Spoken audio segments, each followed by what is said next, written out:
ఏ శుభకార్యానికైనా శుభారంభం. Hi hello welcome to Suman TV. నేను మీ రోషన్. ఈరోజు మన షోకి రాబోయే గెస్ట్ గురించి చెప్పాలి అంటే యువనటుడుగా తెలుగు తెరకు పరిచయమై హీరోగా ఎన్నో అద్భుతమైన విజయాలను తన ఖాతాలో వేసుకొని ప్రేక్షకుల మధ్యలో అద్భుతమైన స్థానాన్ని సంపాదించుకున్న పాలబుగ్గల చిన్నోడు is none other than great actor Suresh గారు. Please welcome.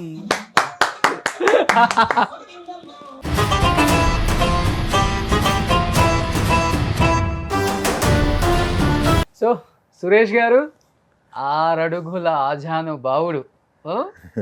సో ఇప్పుడు అనుకుంటున్నాం మేము హీరో అంటే అలా ఉండాలి, ఇలా ఉండాలి, 6 ప్యాక్ ఉండాలి, ఒడ్డు పొడుగు బాగుండాలి, మంచి అందంగా ఉండాలి అనుకుంటాం. అప్పుడులో పాలబుగ్గల చిన్నోడంటే ఒకసారి పాలబుగ్గలు టచ్ చేస్తున్నాను చూడండి. నిజంగా పాలబుగ్గలే సార్. మీ పాలబుగ్గలు ఎప్పుడెప్పుడు పట్టుకుంటానా అనుకున్నాను. ఇప్పుడు ఇప్పుడు తీరింది. నాకు తెలిసి ఎంతో మంది ఫ్యాన్స్ కూడా ఆశ ఉండుంటుంది. సో పాలబుగ్గలు నిజంగా చెప్తున్నారా, నిజంగా ఉన్నాయా అని. నిజంగా సార్ గ్రేట్. నేను చాలా హ్యాపీగా ఫీల్ అవుతున్నాను ఈరోజు మీతో ఇక్కడ స్క్రీన్ షేర్ చేసుకోవడం. ఎన్ని సినిమాలు చూసి ఉంటాం మీవి. ఓ మై గాడ్, అమ్మోరు, సూరిగాడు, ఇద్దరు మిత్రులు, దొంగ ఆట. ఓ మై గాడ్, అసలుకి ఈ సినిమా ఆ సినిమా అని కాదు, ప్రతి సినిమాలో మీ మార్క్ కనపడింది అందరికి కూడా. సురేష్ గారు ఉంటే సినిమాలో ఒక ఊపు ఉంటుంది అనేది 90s 80s అండ్ 2000 వరకు బాగా చూపించారు. అది ఎలా అనిపిస్తుంది 40 years బ్యాక్ వెళ్ళి చూసుకుంటే?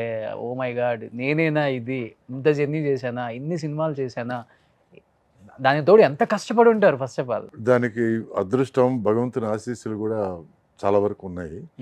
అంటే అందరూ కష్టపడతారు. కొంతమంది తక్కువ కష్టపడతారు, కొంతమంది ఎక్కువ కష్టపడతారు. ఎక్కువ కష్టపడ్డప్పుడు ఎవరు చూడలేదంటే దాన్ని టైం బ్యాడ్ అంటారు. ఎక్కువ కష్టపడి దాన్ని అందరూ చూశారంటే దాన్ని అదృష్టం అంటారు. అంతేగాని కష్టం మీద ఇంపార్టెన్స్ పెట్టరు. బట్ చాలా చాలా కష్టం ఉంది ఎనీ ఫీల్డ్. కానీ ముఖ్యంగా సినిమా రంగం అంటే ఎండనక వాననక మనకి ఎన్ని పర్సనల్ ప్రాబ్లమ్స్ ఉన్నా సినిమాలో నవ్వుతూ, ఎందుకంటే చాలా విషాద విషయాలు జరిగే టైంలో నేను డూయట్ సాంగ్లు, నేను కామెడీ సీన్స్ చేస్తున్నాను. ఓకే. సో ఆ టైంలో డైరెక్టర్లు మూడ్ మూడ్ మూడ్ అంటే వెంటనే మూడ్లోకి వచ్చేయాలి తప్ప వేరే దారి లేదు. అంటే ఈరోజు నటులు సార్ నేను మూడ్లో లేను సార్ అనగలేను, కానీ ఆ టైంలో వచ్చి డైరెక్టర్స్ వేర్ కింగ్స్. సో వాళ్ళు ఏమంటే అది చెయ్యాలి అంతే. సో కష్టం అనేది చాలా పాళ్ళు ఉంది. అది కనపడని వృత్తి సినిమా వృత్తి. ఓన్లీ సుఖం మాత్రం కనపడుతుంది.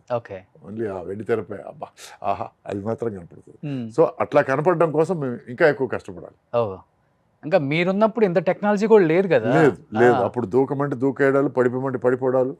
సో అందువల్ల ఒంట్లో ఒక 7-8 పార్ట్లు రీబోరింగ్కి వచ్చాయి. సో వేరే దారి లేదు. ఓకే.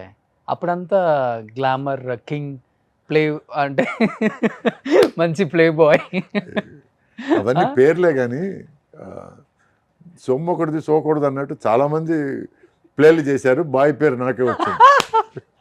ఎందుకని సార్? అంటే ఒకటి, నేను అమ్మాయిల్ని కాస్త వ్యత్యాసంగా చూడను. వాళ్ళని మనుషుల్లాగా చూస్తాను. అండ్ ప్లస్ నేను ఒక 4 కజిన్ సిస్టర్స్తో పాటు పెరిగాను నేను. సో నాకు ఆడవాళ్ళు అంటే బెరుకు జంకు పెద్దగా లేదు. Because I grew up with them.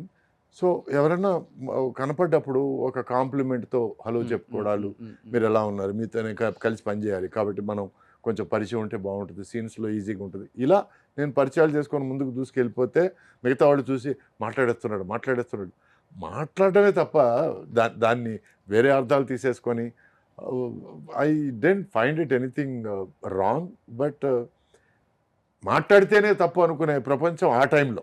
ఈరోజు కొంచెం ఎక్స్పోజర్ పెరిగింది, ఈరోజు boys and girls are friends whatever. But ఆ టైంలో I was very curious and friendship అనేది నాకు చాలా క్యాజువల్గాను చాలా నార్మల్గాను అనిపించింది. సో అందువల్ల ప్లే బాయ్ అనే ఒక బ్యాడ్ ముద్ర ఏమైనా పడిందేమో అంతేగాని.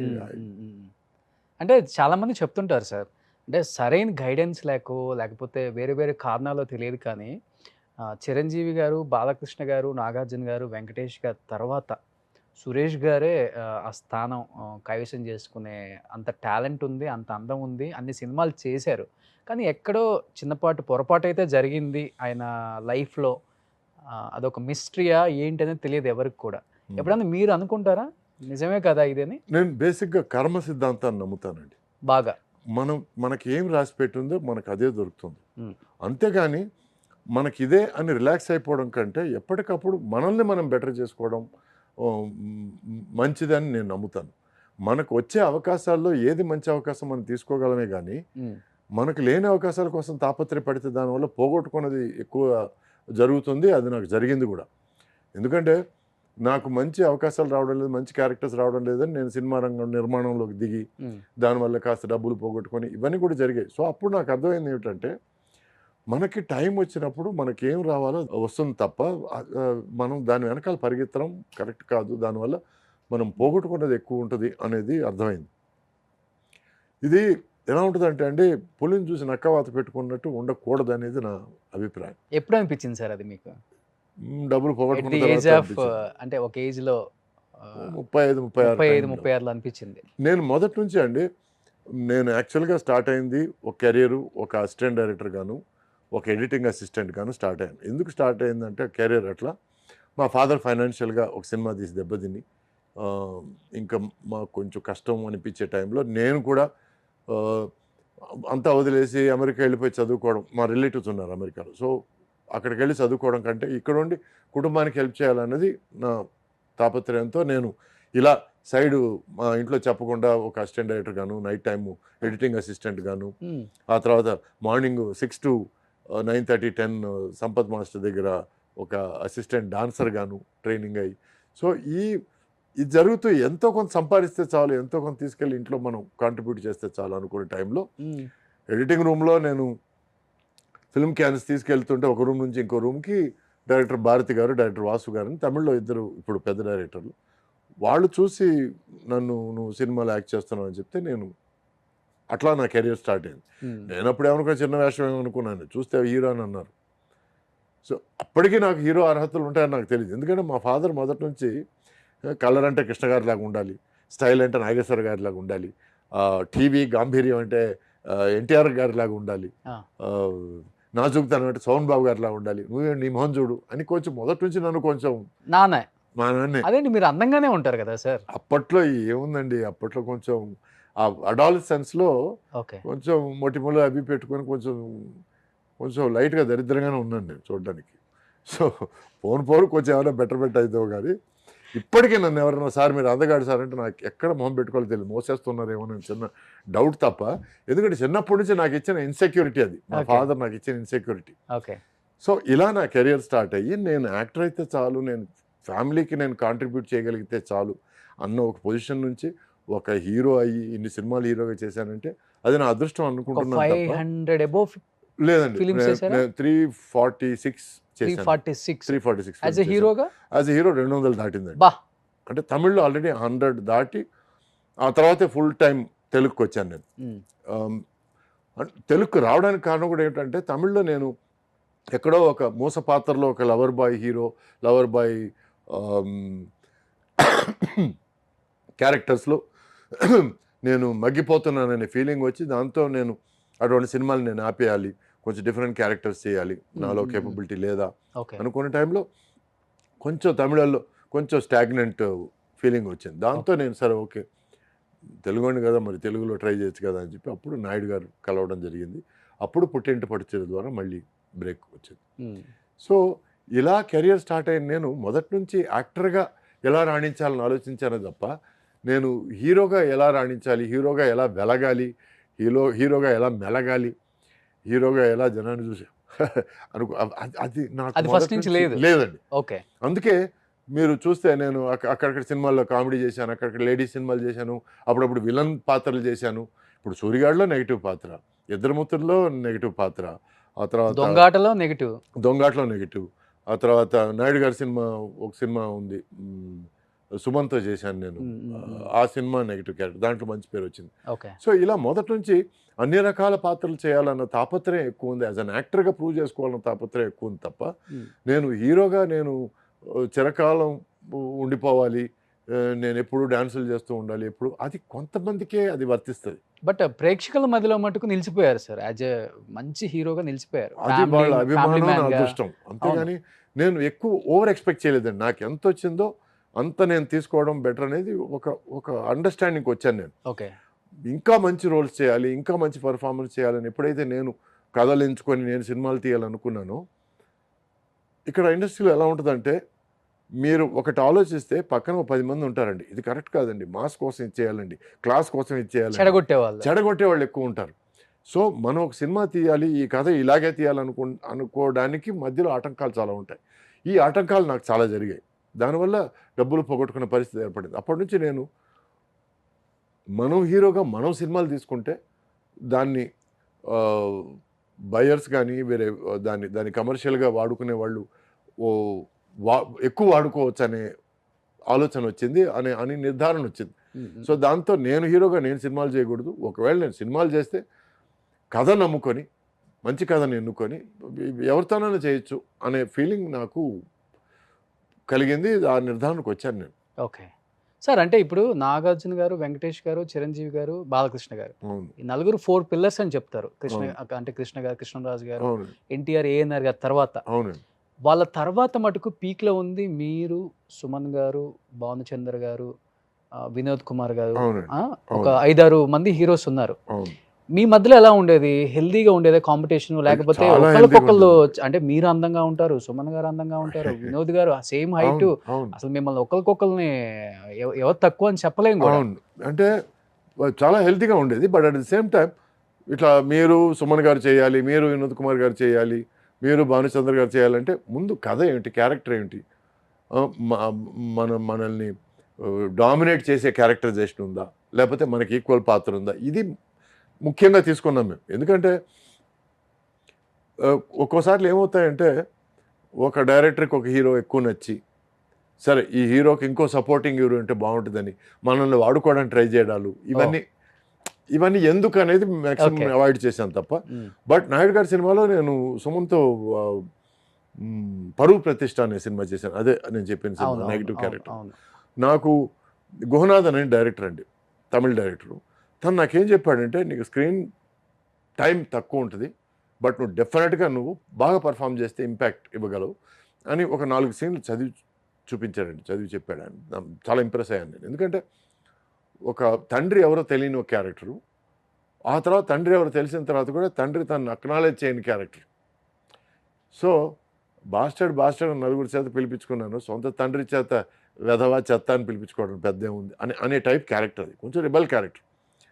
సో అటువంటి క్యారెక్టర్లు నేను బాగా నచ్చి చేశాను. ఎందుకంటే it doesn't matter what the screen time is, as long as పర్ఫార్మెన్స్కి మనకు స్కోప్ ఉన్నప్పుడు. అలాగే ఇద్దరు మిత్రులు కూడా, నెంబర్ 1 చిరంజీవి గారితో కలిసి చేయడం. అప్పటి వరకు నేను చిరంజీవి గారితో చేయగలనా అనే ఫీలింగ్ ఉన్నది. అటువంటిది నాకు ఆ సినిమాలో ఇంపార్టెంట్ క్యారెక్టర్. అప్పటికి ఆయనతో చేసేటప్పటికి చాలా సినిమాలు చేస్తున్నాను. బట్ మొదట చిరంజీవి గారు అంటే చిన్న ఒక ఫ్యాన్ ఫీలింగ్ మీకు కూడా. అయ్యో చాలా. అంటే ఒక కమర్షియల్ హీరో అంటే ఇలా ఉండాలి అని చూపించింది చిరంజీవి గారు. ఎందుకంటే ఈజ్ అన్ ఎక్సలెంట్ డాన్సర్. ఫైట్స్లో ఆయన తర్వాతే, ఎందుకంటే ఆ ఫిజికాలిటీ. అప్పట్లో అప్సాల్ట్ అనేవాడు. అప్సాల్ట్ అంటే ఏంటంటే ఫైటర్స్ లాంగ్వేజ్లో ఇలా స్ట్రైట్గా నిలబడ్డాం అనమాట, from lying position to. First time ఆయన చేయగానే నేను లేచి చైర్లోంచి లేచి చప్పట్లు కొట్టాను. సో నేను అప్పటివరకు ఫైటర్సే చేసి చూస్తున్నాను నేను. అటువంటిది ఆయన చేశాడంటే that means it's taken a lot of effort అండి. సో ఆ డాన్సింగ్ కానీ, ఫైటింగ్ కానీ, తర్వాత ఆయన కామెడీ టైమింగ్ కానీ. సో హీఈస్ అ కమర్షియల్ హీరోకి నాంది. ఆయన ఎలా ఉండాలి కమర్షియల్ హీరో అంటే అది, అంటే ఆడియన్స్ని అన్ని రకాల రంజింపచేసే ఒక హీరో. సో ఇటువంటి ఒక హీరో పక్కన మనం యాక్ట్ చేస్తాం. మొదటి నుంచి ఆయన అంటే బాగా ఇష్టము. ఆ తర్వాత ఒక ఫన్నీ ఇన్సిడెంట్ ఏమిటంటే, విజయ వాహిని స్టూడియోస్లో షూటింగ్ చేసేటప్పుడు పక్క సెట్లో ఆయన షూటింగ్ జరుగుతుంది. నాది ఇక్కడ ఒక సాంగ్ జరుగుతుంది, డాన్స్ సీక్వెన్స్. సో నేను షార్ట్ ఫినిష్ చేసి కిందకి వస్తే చిరంజీవి గారు అక్కడ నిలబడుతున్నారు ఒక 2-3 చూసా. నీకోసం వెయిట్ చేస్తున్నాను, చాలా బాగా డాన్స్ చేస్తున్నాను. నాకు సార్ కన్ఫామ్గా ఆయన నాతో కామెడీ చేస్తున్నాడు, అంతేగాని సీరియస్గా మాత్రం చెప్పలేదని. సార్ ఎందుకు సార్ అని అన్నాను. నిజంగానే నువ్వు బాగా చేస్తున్నావా, all the best, keep it up అని భుజం తట్టి వెళ్ళిపోయాడు ఆయన.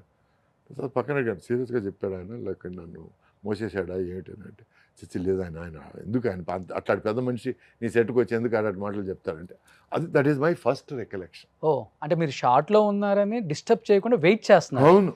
గ్రేట్ కదా.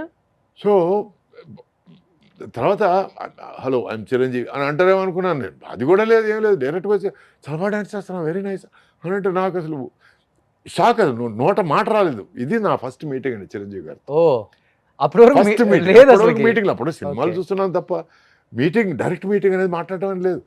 ఇలా మాట్లాడడం వెళ్ళిపోయాడు. అప్పటి నుంచి ఎక్కడో నాకు ఆయన చూస్తే ఒక కొండను చూసిన ఒక ఫీలింగ్.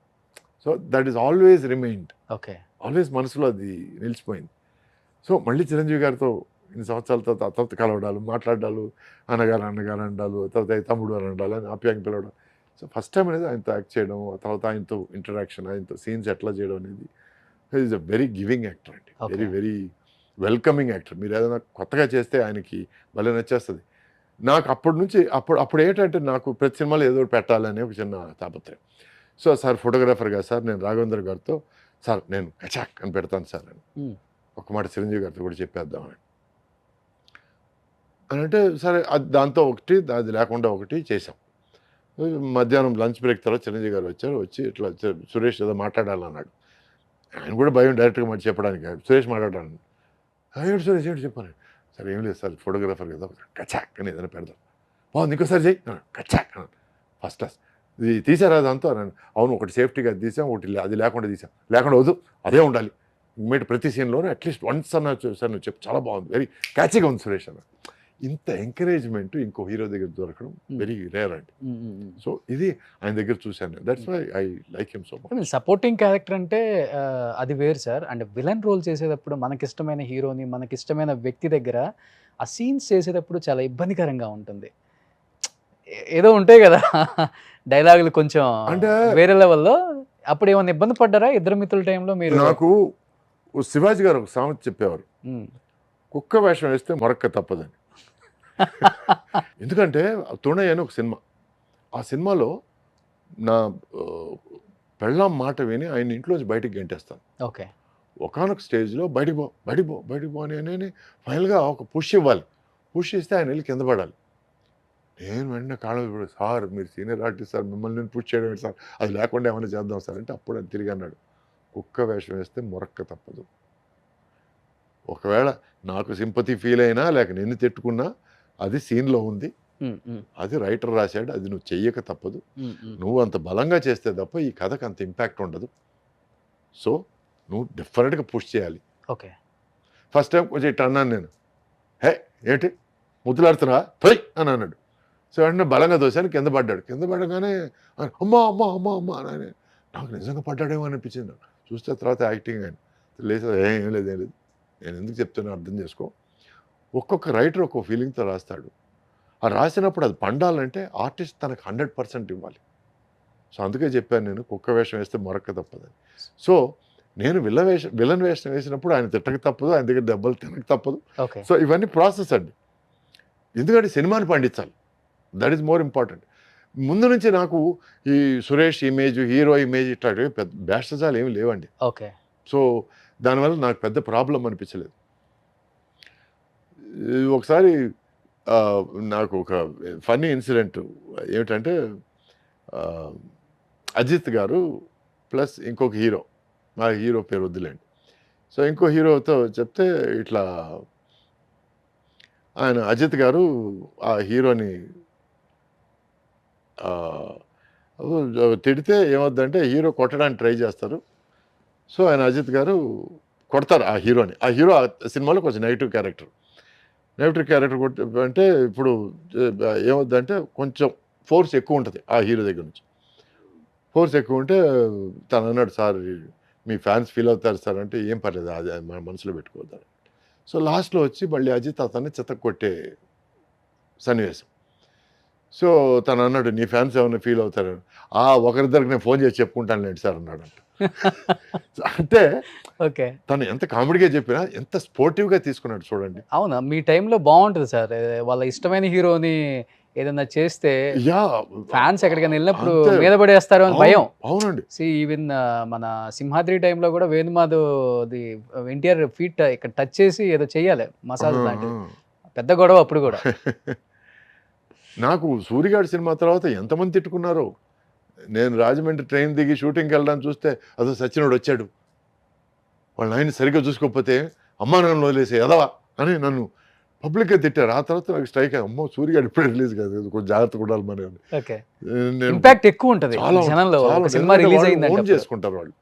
సో ఇట్లా అది పడినప్పుడు నేను ఇంకా హ్యాపీగా ఫీల్ అవుతాను. అంటే మనం చేసిన పర్ఫార్మెన్స్ వాళ్ళకి హార్ట్కి టచ్ అయింది, వాళ్ళు దాన్ని నిజంగా తీసుకున్నారు, దాన్ని లైవ్గా వాళ్ళు ఫీల్ అయ్యారు అనేది నేను హ్యాపీగా ఫీల్ అవుతాను. సో మీకు ఇష్టమైన చిరంజీవి గారికి పద్మ విభూషణ్ మొన్నే వచ్చింది. అయ్యో, విష్ చేశారా? చాలా హ్యాపీ, 100% విష్ చేశాను. ఆయన యూఎస్లో ఉన్నారు, రాగానే నేను పర్సనల్గా వెళ్ళి కలుస్తాను. ఓకే, అంతేగాని ఫోన్ విషెస్ అన్నీ అయిపోయినాయి. ఓకే. అంటే ఆ టైంలో ఎక్కువ మంది ఉంటారు, అవునవును. జనం ఎక్కువ ఉంటారు, సరే ఎందుకు.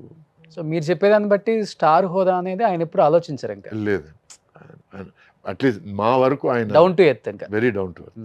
ప్లస్ మాకు ఒక 80s గ్రూప్ ఉందండి. 80s గ్రూప్ సుహాసిని కానీ, లిజ్ కానీ, శోభన కానీ, తర్వాత మీనా కానీ, మీనా కాదు ఖుష్బూ గారు, సుజాత గారు, ఎస్ వీళ్ళందరూ ఉన్నాం మేము.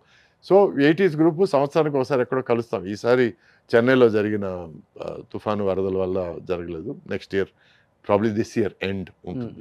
సో ప్రతి సంవత్సరం అట్లా ఒకరోజు మేము ఫ్యామిలీ మెంబర్స్ లాగా కలిసి అందరం ఒకటైపోతాం, కలిసి తినడాలు, కలిసి మాట్లాడాలు, కలిసి జోకులు వేసుకోవడాలు. సో ఇట్స్ ఎవరు ఇప్పటికి కూడా మీ 80s గ్రూప్లో కలిసినప్పుడు రీయూనియన్ అప్పుడు బాగా హైపర్ యాక్టివ్ అంటే ఎవరు ఇప్పటికి కూడా? హైపర్ యాక్టివ్ నాకు తెలిసి మోహన్ లాల్ ఓకే. తర్వాత ఒక సంవత్సరం బాలకృష్ణ గారు వచ్చారు, ఆయన అప్పుడు సూపర్ హైపర్ యాక్టివ్ ఆయన. ఓకే. ఆ తర్వాత బిజీ వల్ల ఆయనకు కుదరలేదు. జనరల్గా హైపర్ యాక్టివ్ ఎక్కువ. నేను కూడా ఎక్కువ జోకులు వేస్తుంటాను, అటు ఇటు తిరిగేస్తుంటాను. చిరంజీవి గారు మాత్రం చిన్నపిల్లడు అయిపోతారండి ఆ రోజు మాత్రం. ఆయన ఈ బికమ్స్ ఎ స్మాల్ కిడ్. ఏదైనా సాంగ్ వేస్తే వెళ్ళి పరిగెత్తుకుంటూ వెళ్ళి డాన్స్ వేయడాలు, నూరా నూరా అని కలిసి అందరినీ కలిపి డాన్స్ చేయడాలు. So it's very lively experience. Every year ఒక థీమ్ పెట్టుకుంటారు కదా, డ్రెస్ కోడ్ కూడా. అవును. So I'm very lucky and అదృష్టవంతుడండి to be a part of that group. So Bhanupriya గారు ఎక్కడ ఒక చిన్న స్టేట్మెంట్ నేను ఎక్కడో చూశాను సార్, 1980s రీయూనియన్ వాళ్ళు నన్ను ఎవరు పిలవరు, నేను వెళ్ళను అందుకే అని. ఆమె ఎప్పుడు రారా లేకపోతే? అది నాకు తెలియని విషయం అండి, ఎందుకంటే అది ఆర్గనైజ్ చేసేవాళ్ళు సంవత్సరం మారుతుంటారండి. ఒక్కొక్కప్పుడు సుహాసిని గారు, లీజీ గారు అని, ఒక్కోసారి ఖుష్బూ, శోభన గారు అని ఇట్లా మారుతుంటారు. నాకు ఆ విషయం తెలీదు, ఎవరు పిలిచారో ఎవరు పిలవలేదో తెలీదు నాకు. ఇది ఎట్లా ఉంటుందంటే అండి, ఒక్కోసారి పిలవని పేరెంటాలు కూడా జరుగుతుంటాయండి. మొన్న ఎక్కడో నేను యూట్యూబ్ షిఫ్ట్ చేస్తుంటే సుధాకర్ కొడుకు పెళ్ళికి ఎవరు రాలేదు, వాళ్ళతో పనిచేసిన వాళ్ళు ఎవరు రాలేదు. పిలవలేదు కదా అసలుకి. నన్ను పిలవలేదండి. సుధాకర్తో నేను ఇన్ని సినిమాలు చేశాను, ఒక్క ఫోన్ కాల్ చేసి ఉంటే నేను పరిగెత్తుకుంటూ వెళ్ళేవాడిని. వీళ్ళు రాలేదు, వాళ్ళు రాలేదు అని దెప్పడవడం దేనికి? అతను పిలిస్తే వస్తారా లేదో, పిలిచిన తర్వాత రాలేదంటే మీరు మాట్లాడడం ఓకే, కానీ when you are not in my shoes don't talk about me. అవును, నా గురించి తెలియనప్పుడు నువ్వు ఎందుకు మాట్లాడతావు? సుధాకర్ అంటే నాకు చాలా ప్రియం, నాకు చాలా ప్రాణం. మేము కలిసి ట్రావెల్ చేసాం, కలిసి సినిమాలు చేసాం, కలిసి జోకులు వేసుకున్నాం. మధ్యలో కలిసారా ఎప్పుడన్నా? మధ్యలో ఎప్పుడు చాలా రోజులైంది కలిసి. హెల్త్ ప్రాబ్లం వచ్చిన తర్వాత నేను ఒకసారి కలవడానికి వెళ్ళానంటే అప్పుడు తను లేడు అక్కడ, హీ వాజ్ నాట్ దేర్.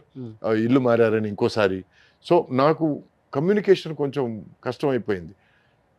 సరే నంబర్ తీసుకోవడానికి ట్రై చేశాను, అది నాకు దొరకలేదు. It became very difficult. మొన్న ఫోటోలు చూసి అరే సుధాకర్ లాగా ఉన్నాడు, కొడుకు కూడా బాగున్నాడే అని అనుకొని ఆ తర్వాత దాంట్లోంచి జనరల్గా అండి మనం యూట్యూబ్లోకి వెళ్తే అదొక ఎలుగు గొంతులాగా ఒక టాపిక్ నుంచి ఒక టాపిక్ వెళ్తూనే ఉంటుంది. సో ఇట్లా చూశాను నేను, ఎవరు రాలేదు, what is this non sense అని ఎవరో మాట్లాడేస్తున్నారు. నాకు పిలిస్తే కదండి రావడానికి. సో ఇట్లా తెలియని వాళ్ళు కూడా మాట్లాడేస్తుంటారు. I would really like to tell them, దయచేసి అర్థం చేసుకొని ఆలోచించి తర్వాత కమెంట్లు వేయండి ప్లీజ్. సో అందరు కొడుకుల పెళ్లి, వారసుల పెళ్లిళ్ళు జరుగుతా ఉన్నాయి వరుసగా. సురేష్ గారి అయిపోయిందండి, అయిపోయింది 2019లో అమెరికాలో పెళ్లి. 3 years బ్యాక్. అమెరికా అమెరికా కోళ్ళ, ఇండియా కోళ్ళ? అమెరికా కోళ్ళ, తెల్లమ్మాయి. ఓకే. అంటే రాజు మెచ్చింది రంభ అంటారు. అంతే సార్. సరే వాడికి నచ్చింది వాడు చేసుకుంటా అన్నాడు, ఓకే. వాడి లైఫ్లో నేను ఎక్కువ ఒకే ఒక విషయం మాత్రం ఇంటర్ఫియర్ అని, ఏంటంటే నువ్వు ఎంబీఏ మాత్రం ఎట్టి పరిస్థితుల్లో ఫినిష్ చేయాలి, ఆ తర్వాత నువ్వేం చేసినా పర్లేదు అనేది నా దృక్పథం. అట్లాగే వాళ్ళ మదర్ కూడా is the same, you have to finish your education. So తను ఇప్పుడు ఒక హోటల్ చైన్కి మేనేజర్గా ఉన్నాడు. He lives a 9 to 5 job. He's more interested in 9 to 5. ఇక్కడికి వచ్చి సినిమా కష్టాలు, సినిమా కోసం తాపత్రయపడ్డాలు, he really is not into that. ఎక్కడ ఎప్పుడు చెప్పలేదా? ఇన్స్పైర్ అయి ఉంటారు కొద్ది గొప్ప మీ మూవీస్ చూసి. అంటే కొంచెం మిమిక్రీ చేస్తాడు, కొంచెం అలాగే మిమిక్రీ చేస్తాడు. ఎవరన్నా కొంచెం విచిత్రంగా మనిషి కనపడితే మిమిక్రీ చేస్తాడు.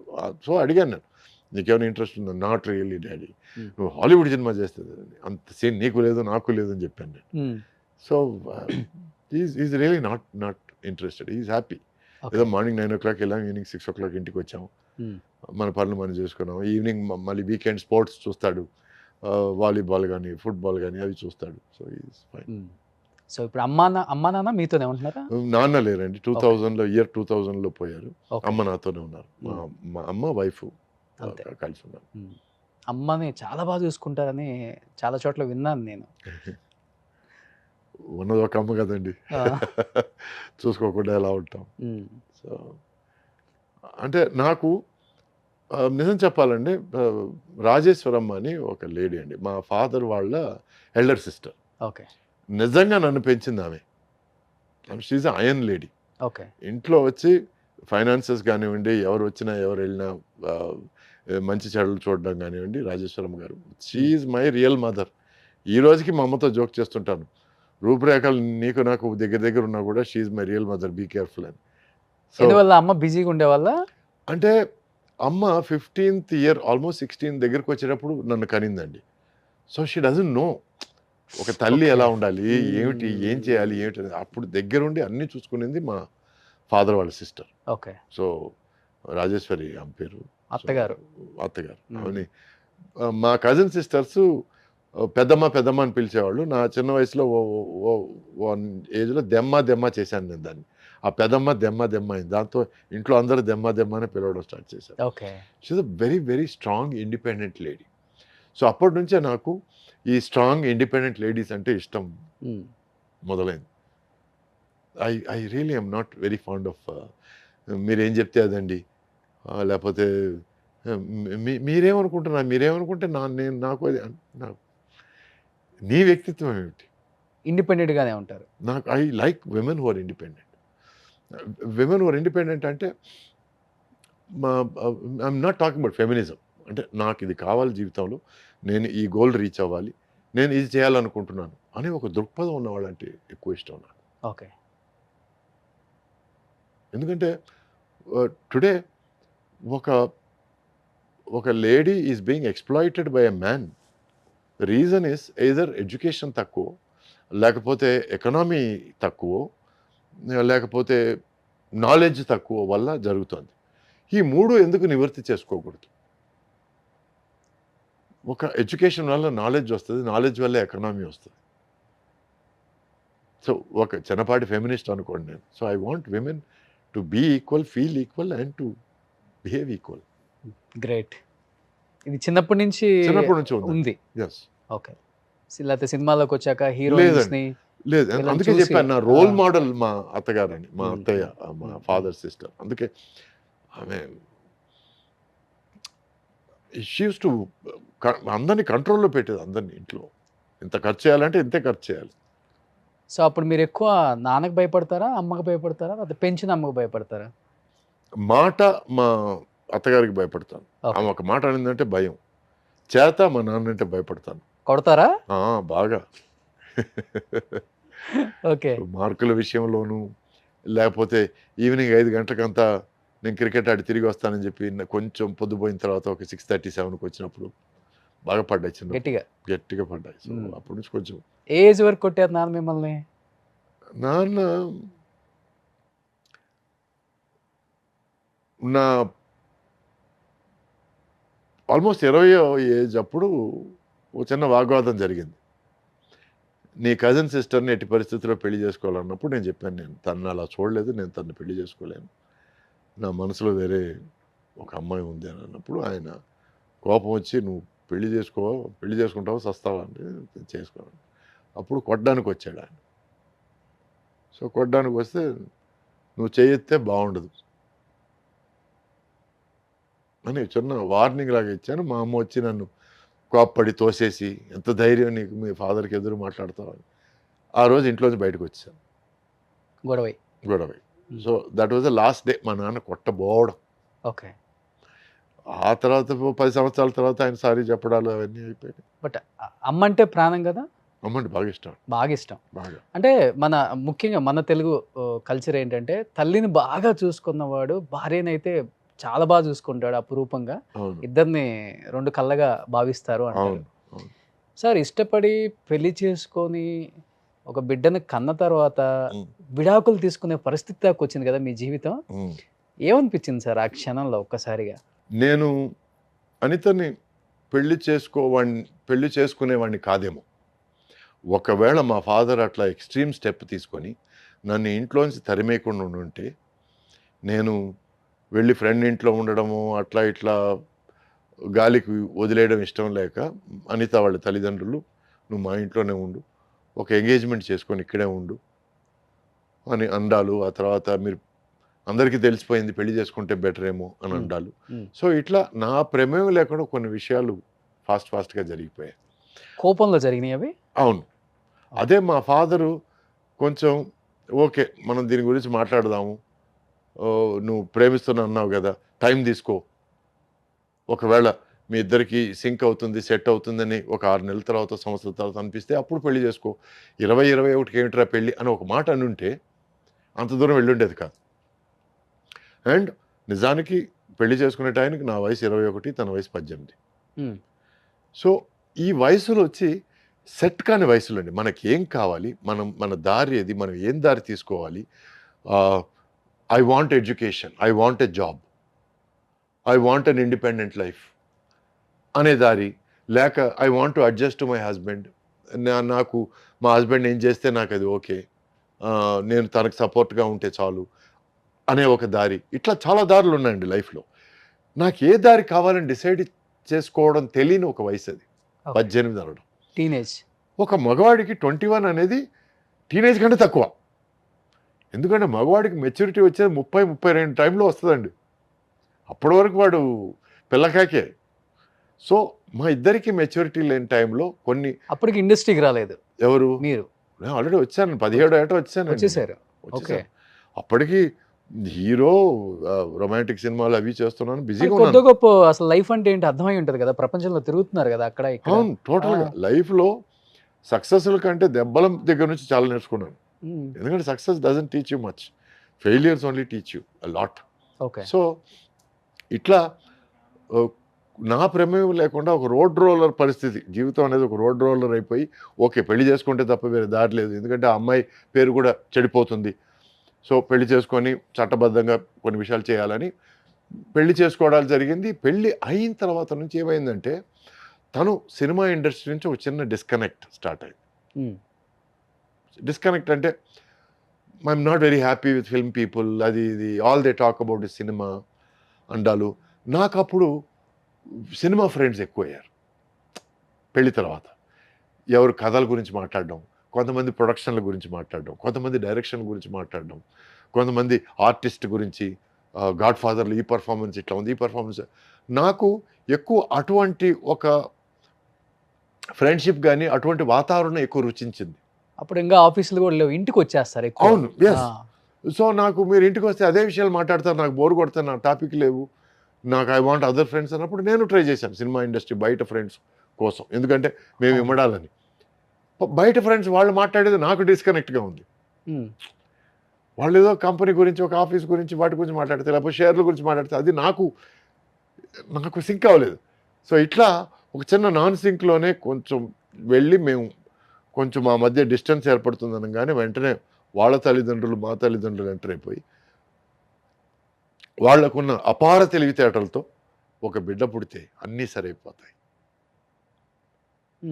అని ఒక సలహా ఇచ్చి మా ఇద్దరిని ఫోర్స్ చేసి అంటే మీరు సొసైటీ ఏమంటుంది, వీళ్ళు ఏమంటారు, వాళ్ళు ఏమంటారు, అది ఇది చెప్పి మొత్తానికి have a child, have a baby అని. సరే ఓకే, ఇద్దరం ఓకే, ఒకరంటే ఒకరికి ఇష్టమే, కానీ ఎక్కడో మా మా దారులు వేరవుతున్నాయి. సరే okay, will make one last minute effort, at least parents కోసం అన్న ఎఫర్ట్ తీసుకుందామని we had a child, Nikhil వాడి పేరు.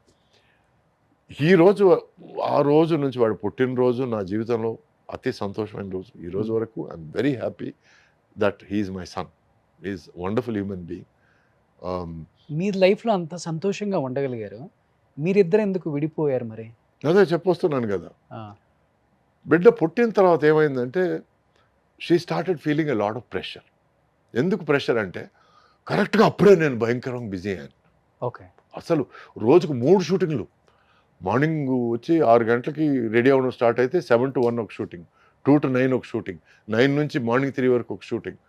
సో ఎంత పని మనిషి ఉన్నా, ఎంత ఉన్నా కూడా అట్లీస్ట్ ఉన్న భారం, ఉన్న రెస్పాన్సిబిలిటీ నా మీద పడిపోయింది. నన్ను ఒంటరిగా వదిలేసి తను he's with people, he's doing his thing అనే ఒక చిన్న ఫీల్లో ఇంకా కొంచెం డిస్టెన్స్ స్టార్ట్ అయింది.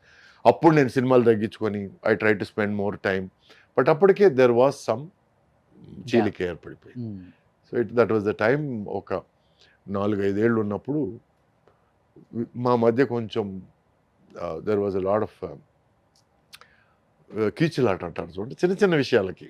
I don't like how you do this, I don't like how you do this. సో మన మధ్య ఉన్న ఫ్రెండ్షిప్ని కాపాడుకోవాలంటే కొంచెం ఈ భార్యాభర్త అనే ఒక రిలేషన్షిప్ని కట్ చేసుకుంటే బెటర్ అనే ఫీలింగ్ వచ్చాము. ఎందుకంటే ఈ భార్యాభర్తగా కంటిన్యూ అయితే కోపాలు ఎక్కువయ్యి, తాపాలు ఎక్కువయ్యి, అలకలు ఎక్కువయ్యి, దానివల్ల ఏమవుతుంది, ఉన్న ఫ్రెండ్షిప్ కూడా పోద్దేమోనన్న భయంతో మేము ఇద్దరం కూర్చొని మాట్లాడుకొని కరెక్ట్గా అప్పుడు నా దగ్గర ఏముందో మధ్యలో గీత గీసి ఈ సగం నీకు, ఈ సగం అని డిసైడ్ చేసుకొని మేము డైవర్స్ తీసుకున్నాం. డైవర్స్ తీసుకునేటప్పుడు అప్పుడు 5 అండి. అంతే అంతే. ఊహ ఉంటుంది, కొద్ది గొప్ప ఉంటుంది. సో జడ్జి కూడా అడిగాడు, మీరిద్దరు నవ్వుకుంటున్నారు, మాట్లాడుకుంటున్నారు, మీకెందుకు డివోర్స్ అని అన్నాడు. లేదని మీకు అర్థం కాదులేండి అన్నా. అంతకంటే ఏం చెప్పగలం. బిజీగా ఉన్నారు, ఫైనాన్షియల్గా బాగా వెల్ సెటిల్ అయిపోయి ఉంటారు అప్పటికి, రెమ్యునరేషన్స్ బాగా వస్తాయి. అవును. వ్యాపకం అనేది ఏదో ఒక బిజినెస్ ఏదో ఒకటి ఉంటే తన వర్క్ లో తన బిజీగా ఉంటుంది, మీ వర్క్ లో మీరు బిజీగా ఉంటారు. తను she worked in travel agency అండి.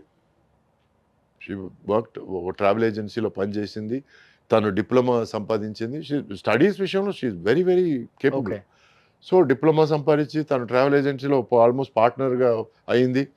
But somewhere she was not happy. And ఏమైందంటే ఇక్కడ సురేష్ భార్య అనే తప్ప తను ఇండివిజువల్గా తనని చూడ్డాలు, తనకి సపరేట్గా రెస్పెక్ట్ ఇవ్వలేదనే ఫీలింగు ఇది వచ్చి అది ఇష్టం లేదు. So she did not like public I. ఎవరైనా వచ్చి గ్రూప్ వచ్చి సురేష్ గారి భార్య కదా, ఆయన ఎక్కడ ఉన్నారు, ఇప్పుడు ఏ షూటింగ్లో ఉన్నారు, ఇవన్నీ మాట్లాడితే తను కొంచెం ఇబ్బందిగా ఫీల్ అయ్యేది. సో నేను ఇక్కడ ఉండడం కంటే నేను అమెరికా వెళ్ళిపోయి అక్కడ ఏదైనా జాబ్ చూసుకుంటే బాగుంటుంది, మన బాబుకి కూడా అక్కడ లైఫ్ బాగుంటుంది కదా, ఇట్లా స్టార్ట్ అయ్యి ఎక్కడో ఇంకా నేను అమెరికా వెళ్ళిపోతే బెటర్ అని. విడాకులు లేకుండానే వెళ్ళిపోవచ్చు కదా సార్. అంటే ఇప్పటిలాగా అనుకుంటే వెళ్ళడాలు అవన్నీ కాదండి.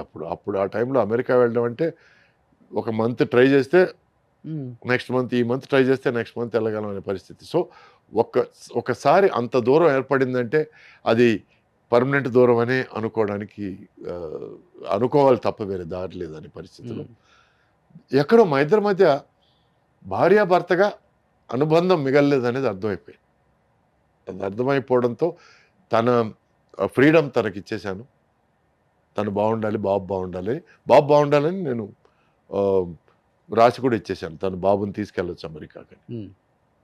సో వాడి మంచి కోసం అనుకున్నాను, తన మంచి కోసం చేశాను అనుకున్నాను, నా మనశ్శాంతి కోసం కూడా చేశాను అనుకోవచ్చు. ఎందుకంటే అన్నీ నేను ఇతరుల కోసం చేశాను, నేను త్యాగజీవి అనడం కంటే నాకు మనశ్శాంతి కొంచెం కావాలి కదా. So that was why we parted as friends and till today we are friends. Plus నేను అమెరికా వెళ్తే, నేను మా వైఫ్ అమెరికా వెళ్తే వాళ్ళ ఇంట్లోనే ఉంటాం. అండ్ ఇప్పుడు నా బాబు సపరేట్గా వాళ్ళ వైఫ్తో ఉన్నాడు కాబట్టి ఇప్పుడు 2 ప్లేసుల్లో ఉంటాం మేము. బట్ ఇంతకుముందు బాబు వాళ్ళతో ఉన్నప్పుడు అక్కడే ఉండేవాళ్ళం. సో వాడి దృక్పథంలో వాడికి 2 fathers and 2 mothers. Okay. So ఎక్కడ ఎవరు తక్కువ కాదు, ఓకే. అందరికీ ఈక్వల్ ఇంపార్టెన్స్. అది మేము వీఆర్ వెరీ పర్టికులర్. ఓకే. ఎవరిని తక్కువ చేసి మాట్లాడదు, ఎవరు తక్కువ కాదు, అందరూ ఈక్వల్ ఇక్కడ. వాళ్ళు ఇండియాకి వచ్చినా మీ ఇంటికే వస్తారు. ఎస్. మీరు ఎక్కడికి వెళ్ళినా వాళ్ళ ఇంట్లో Yes. ఉంటారు. సో ఆ భార్యాభర్త అనే అనుబంధం కానీ ఆ ఫీలింగ్స్ కానీ పోయాయి, కానీ మరీ చిన్న వయసులో కలిసాం కదండి. సో అప్పటి నుంచి ఉన్న స్నేహం ఎందుకు పోగొట్టుకోవాలి? అండ్ ఎస్పెషలీ మా మధ్య ఒక బాబు అన్న ఒక అందమైన ఒక అనుబంధం ఉన్నప్పుడు వాడి మనసును ఎందుకు నొప్పించాలి? మేము ఇద్దరం గొడవ పడితే వాడు నొచ్చుకుంటాడు కదా. సో అది మాత్రం కాకుండా తనంటే ద్వేషం లేదు, తనకు నేనంటే ద్వేషం లేదు. ఇప్పుడు నేను ఎవరితోనో వెళ్ళిపోతే, లేక తను ఎవరితోనో వెళ్ళిపోతే ద్వేషాలు ఉంటాయి, కానీ నువ్వు జెంటిల్మెన్ లాగా బిహేవ్ చేసి నేను లేడీ లాగా బిహేవ్ చేస్తే ఇంకా ద్వేషాలు ఎందుకు ఉంటాయి? నాకు తెలిసి ఇంత హెల్తీగా డివోర్స్ తీసుకున్న సెలబ్రిటీ జంట ఎవరు లేరు. మీరే అయి ఉంటారు. అంటే మనం మెంటల్ హెల్త్ కోసం కొంచెం హెల్తీగా ఉండడం బెటర్ అండి. ఇట్లాంటి విషయాలు హెల్తీగా చూడడం బెటర్. సో బికాస్ రేపు నేను రియాక్ట్ అయ్యి తనని ఏదైనా మాట్లాడితే అది లైఫ్ లాంగ్ వాడి మైండ్లో అవును. మరకగా ఉండిపోద్ది. అండ్ ప్లస్ తను నన్ను చూడకుండా ఆపు ఉండేటట్టయితే వాడికి ఒక తండ్రి దూరం అయ్యేవాడు. సో ఇవన్నీ ఆలోచించే మేము we wanted to keep everything healthy అండి. ఓకే. అది కొంతమందికి అర్థం కావచ్చు, అది కొంతమందికి అర్థం కాకపోవచ్చు. అర్థమైన వాళ్ళు వెరీ గుడ్, అర్థం కాని వాళ్ళు వెరీ గుడ్. మళ్ళీ ఎన్ని ఇయర్స్కి చేసుకున్నారు పెళ్లి సార్ మీరు? మధ్యలో ఒక 10 years గ్యాప్ ఉందండి. గ్యాప్. ఎందుకంటే అప్పుడు భయం వేసేసింది నాకు. ఆ తర్వాత మళ్ళీ కొంతమందికి నీకు ఆల్రెడీ బెడ్ ఉన్నాడు కదా, నువ్వు ఆ ఫ్యామిలీతో బాగా క్లోజ్గా ఉన్నావు, ఇది నేను ఐ కాంట్ యాక్సెప్ట్ అని అండాలి. ఇవన్నీ నేను నా life long she's my friend, he's my son, అంతే. అది యాక్సెప్ట్ చేసే వాళ్ళే నా లైఫ్లోకి రాండి అని అంతే. చెప్పారు. సో తర్వాత మేడం కనెక్ట్ అయ్యారు. అవును. సో ఆ విధంగా చూస్తే మేడం గ్రేట్ అని చెప్పుకోవచ్చు. తప్పకుండా. అయ్యో చేతులు దండం పెట్టాలి, ఇద్దరికి చేతులు దండం పెట్టాలి. అనిత వాళ్ళ హస్బెండ్కి, నా వైఫ్కి. ఓకే. ఎందుకంటే యాక్సెప్టెన్స్. ఇప్పుడు ఒక విషయాన్ని అండర్స్టాండ్ చేసుకుంటే యాక్సెప్టెన్స్ వస్తుంది. ఆ యాక్సెప్టెన్స్ వచ్చిందంటే మెంటల్ పీస్ వస్తుంది. అండర్స్టాండ్ చేసుకున్నప్పుడు ఏదో ఉందేమో, ఎందుకు క్లోజ్కున్నారు, ఎందుకు నవ్వుకుంటున్నారు, ఇవన్నీ స్టార్ట్ అవుతాయి. అండర్స్టాండింగ్ ఉన్నప్పుడు యాక్సెప్టెన్స్, ఓకే ఇదన్నమాట విషయం అనేది ఒక యాక్సెప్టెన్స్ వస్తుంది. అవును. యాక్సెప్టెన్స్ వచ్చినప్పుడు పీస్ ఆఫ్ మైండ్ వస్తుంది. Peace of mind is most important అండి. ఏం చేస్తుంటారు సార్ మేడం ఇప్పుడు? మేడం వచ్చి తను షీజ్ రైటర్ అండి. ఓ, సో ఒక 7-8 టీవీ సీరియల్స్కి రైటర్ గాను ప్రొడ్యూసర్ గాను ఇండస్ట్రీ మేడం కూడా అయితే. నేను రప్పించానండి. ఎందుకంటే తన కథల మీద బాగా ఇంట్రెస్ట్, ఓకే. మేము కథల గురించి ఎక్కువ మాట్లాడుకునేవాళ్ళం. సో నేను తనకి నేర్పించాను ఒక కథ, స్క్రీన్ ప్లే ఇట్లా ఉండాలని. తను ఈరోజు నాకు నేర్పిస్తుంది. షీఈ్ Okay. Really good. Madam name sir? Rajshree, okay. North Indian తను. ఓ, సో తన ఫుల్ పేరు రాజ్శ్రీ బెస్ట్. సో రాజ్శ్రీ తన పేరు. మొన్న మానేల ట్యాంక్ అని ఒక వెబ్ సిరీస్ కూడా కథ రాసింది. ఓ. సో ఇప్పుడు కిడ్స్ ఉన్నారా సార్? లేరండి. Hmm. తనకు నేను పిల్లాడిని, తను నాకు చిన్నపిల్ల, అంతే. అంతే. సో ఇప్పుడు హ్యాపీ లైఫ్, పీస్ఫుల్ లైఫ్ అంతే. ఎందుకంటే హ్యాపీనెస్ కంటే పీస్ఫుల్ అది చాలా important, sir. మోస్ట్ ఇంపార్టెంట్ అవును, అనేది sir. అర్థమవుతుంది. సో మొన్న ఎవరో సార్ ప్రేమ అంటే ఏమిటని అడిగానండి. నాకేం చెప్పాలో అర్థం కాలేదు. చాలాసేపు ఆలోచించాను. ప్రేమ అంటే ఏమిటి. ఎందుకంటే 15లో ప్రేమ అంటే ఏమిటో నీ ఫీలింగ్స్ వేరే, 20లో ప్రేమ అంటే ఏమిటో నీ ఫీలింగ్స్ వేరే, 30లో నీ ఫీలింగ్స్ వేరే, 40లో నీ ఫీలింగ్స్ వేరే. Love is different at every age. నాకు చిన్న సైనస్ ప్రాబ్లం ఉంది, దానివల్ల నైట్ అంతా ఏసీ వేస్తే నాకు పడదండి. సో ఈ మధ్య టెంపరేచర్ కొంచెం పెరిగి నేనేం చేశాను, కూలర్ పెట్టించాను. ఆ కూలర్ ఏదో ప్రాబ్లం వచ్చి, మోటార్ ఏదో ప్రాబ్లం వచ్చి కూలర్ ఆగిపోయింది. సో సరే పక్క రూమ్లోంచి టేబుల్ ఫ్యాన్ తీసుకొచ్చి పెట్టాము. అది సరిపోలేదని చెప్పి షూటింగ్ తీసుకెళ్ళి చిన్న ఫ్యాన్, ఒక 10 inch ఫ్యాన్, అది ఇటు సైడు, మామూలు ఫ్యాన్ ఇటు సైడ్ పెట్టుకున్నాం. ఇదంతా అవుతుంది. మధ్యలో సడన్గా దొరికాడు కూలర్ రిపేర్ చేసే అతను. సరే తీసుకొచ్చి కూలర్ రిపేర్ చేస్తే కూలర్ రిపేర్ అయింది. కూలర్ రిపేర్ అయిన వెంటనే నేను ఏదో పని చేసి తిరిగి వస్తే మా వైఫ్ కూలర్ ముందు కూర్చొని అబ్బా అనుకుంది. అంటే ఏసీ ఆఫ్ చేసినప్పుడు ఏమనలేదు, కూలర్ పోయినప్పుడు ఏమనలేదు, ఫ్యాన్ పెట్టినప్పుడు ఏమనలేదు, ఆ ఫ్యాన్ కూడా ప్రాబ్లం, చిన్న ఫ్యాన్ పెట్టినప్పుడు ఏమనలేదు, కానీ కూలర్ వచ్చినప్పుడు తను రిలాక్స్ అయ్యి రిలీఫ్గా ఫీల్ అయ్యి చూడండి, ఒక్క మాట కూడా నాతో చెప్పలేదు. నా దృష్టిలో అది ప్రేమ అంటే. ఓకే, గ్రేట్ కదా, ఒక్క మాట కూడా నాకు నాకు ఇబ్బందిగా ఉందనో, నాకు ఉక్కగా ఉందనో, లేక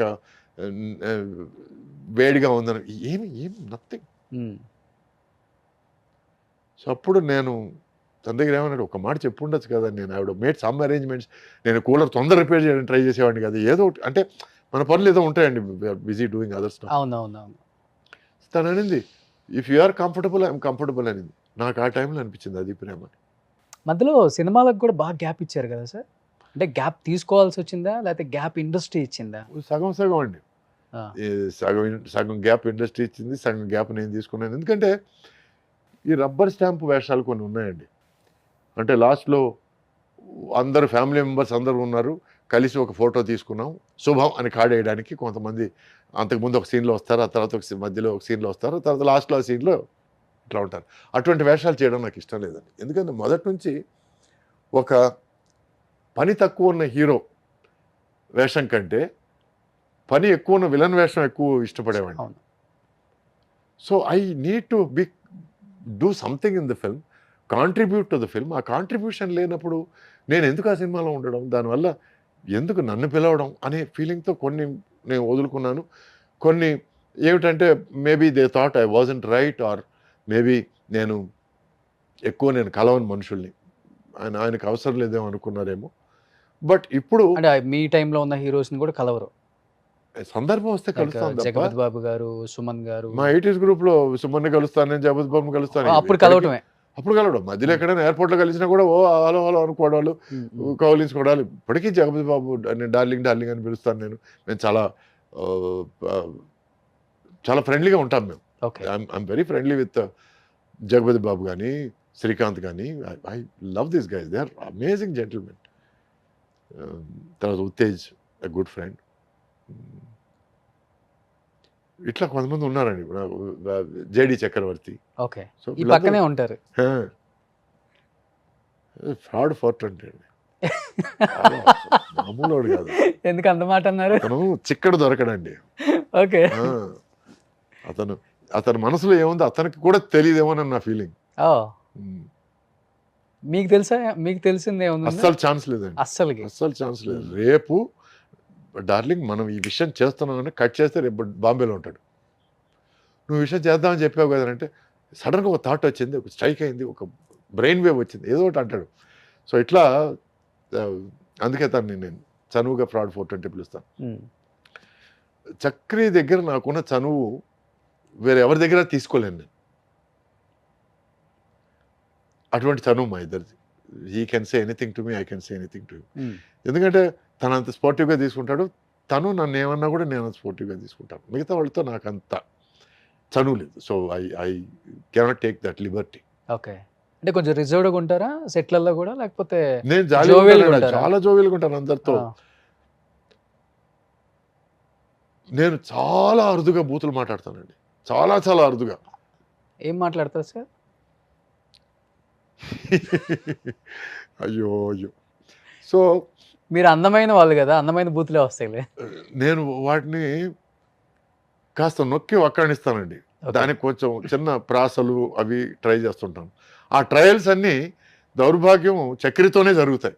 ఓకే, సో దాంతో అతను అప ఏదో బాగుంది, ఇట్లాంటి డబుల్ రియాక్షన్లు వస్తుంటాయి. ఓకే, సో ఇది మా రిలేషన్షిప్. సో మెయిన్ పాయింట్కి వస్తే చిరంజీవి గారు కానీ, నాగార్జున గారు కానీ, బాలకృష్ణ గారు కానీ, వెంకటేష్ కానీ, వాళ్ళు దట్ ఈస్ దేర్ కర్మ అండి.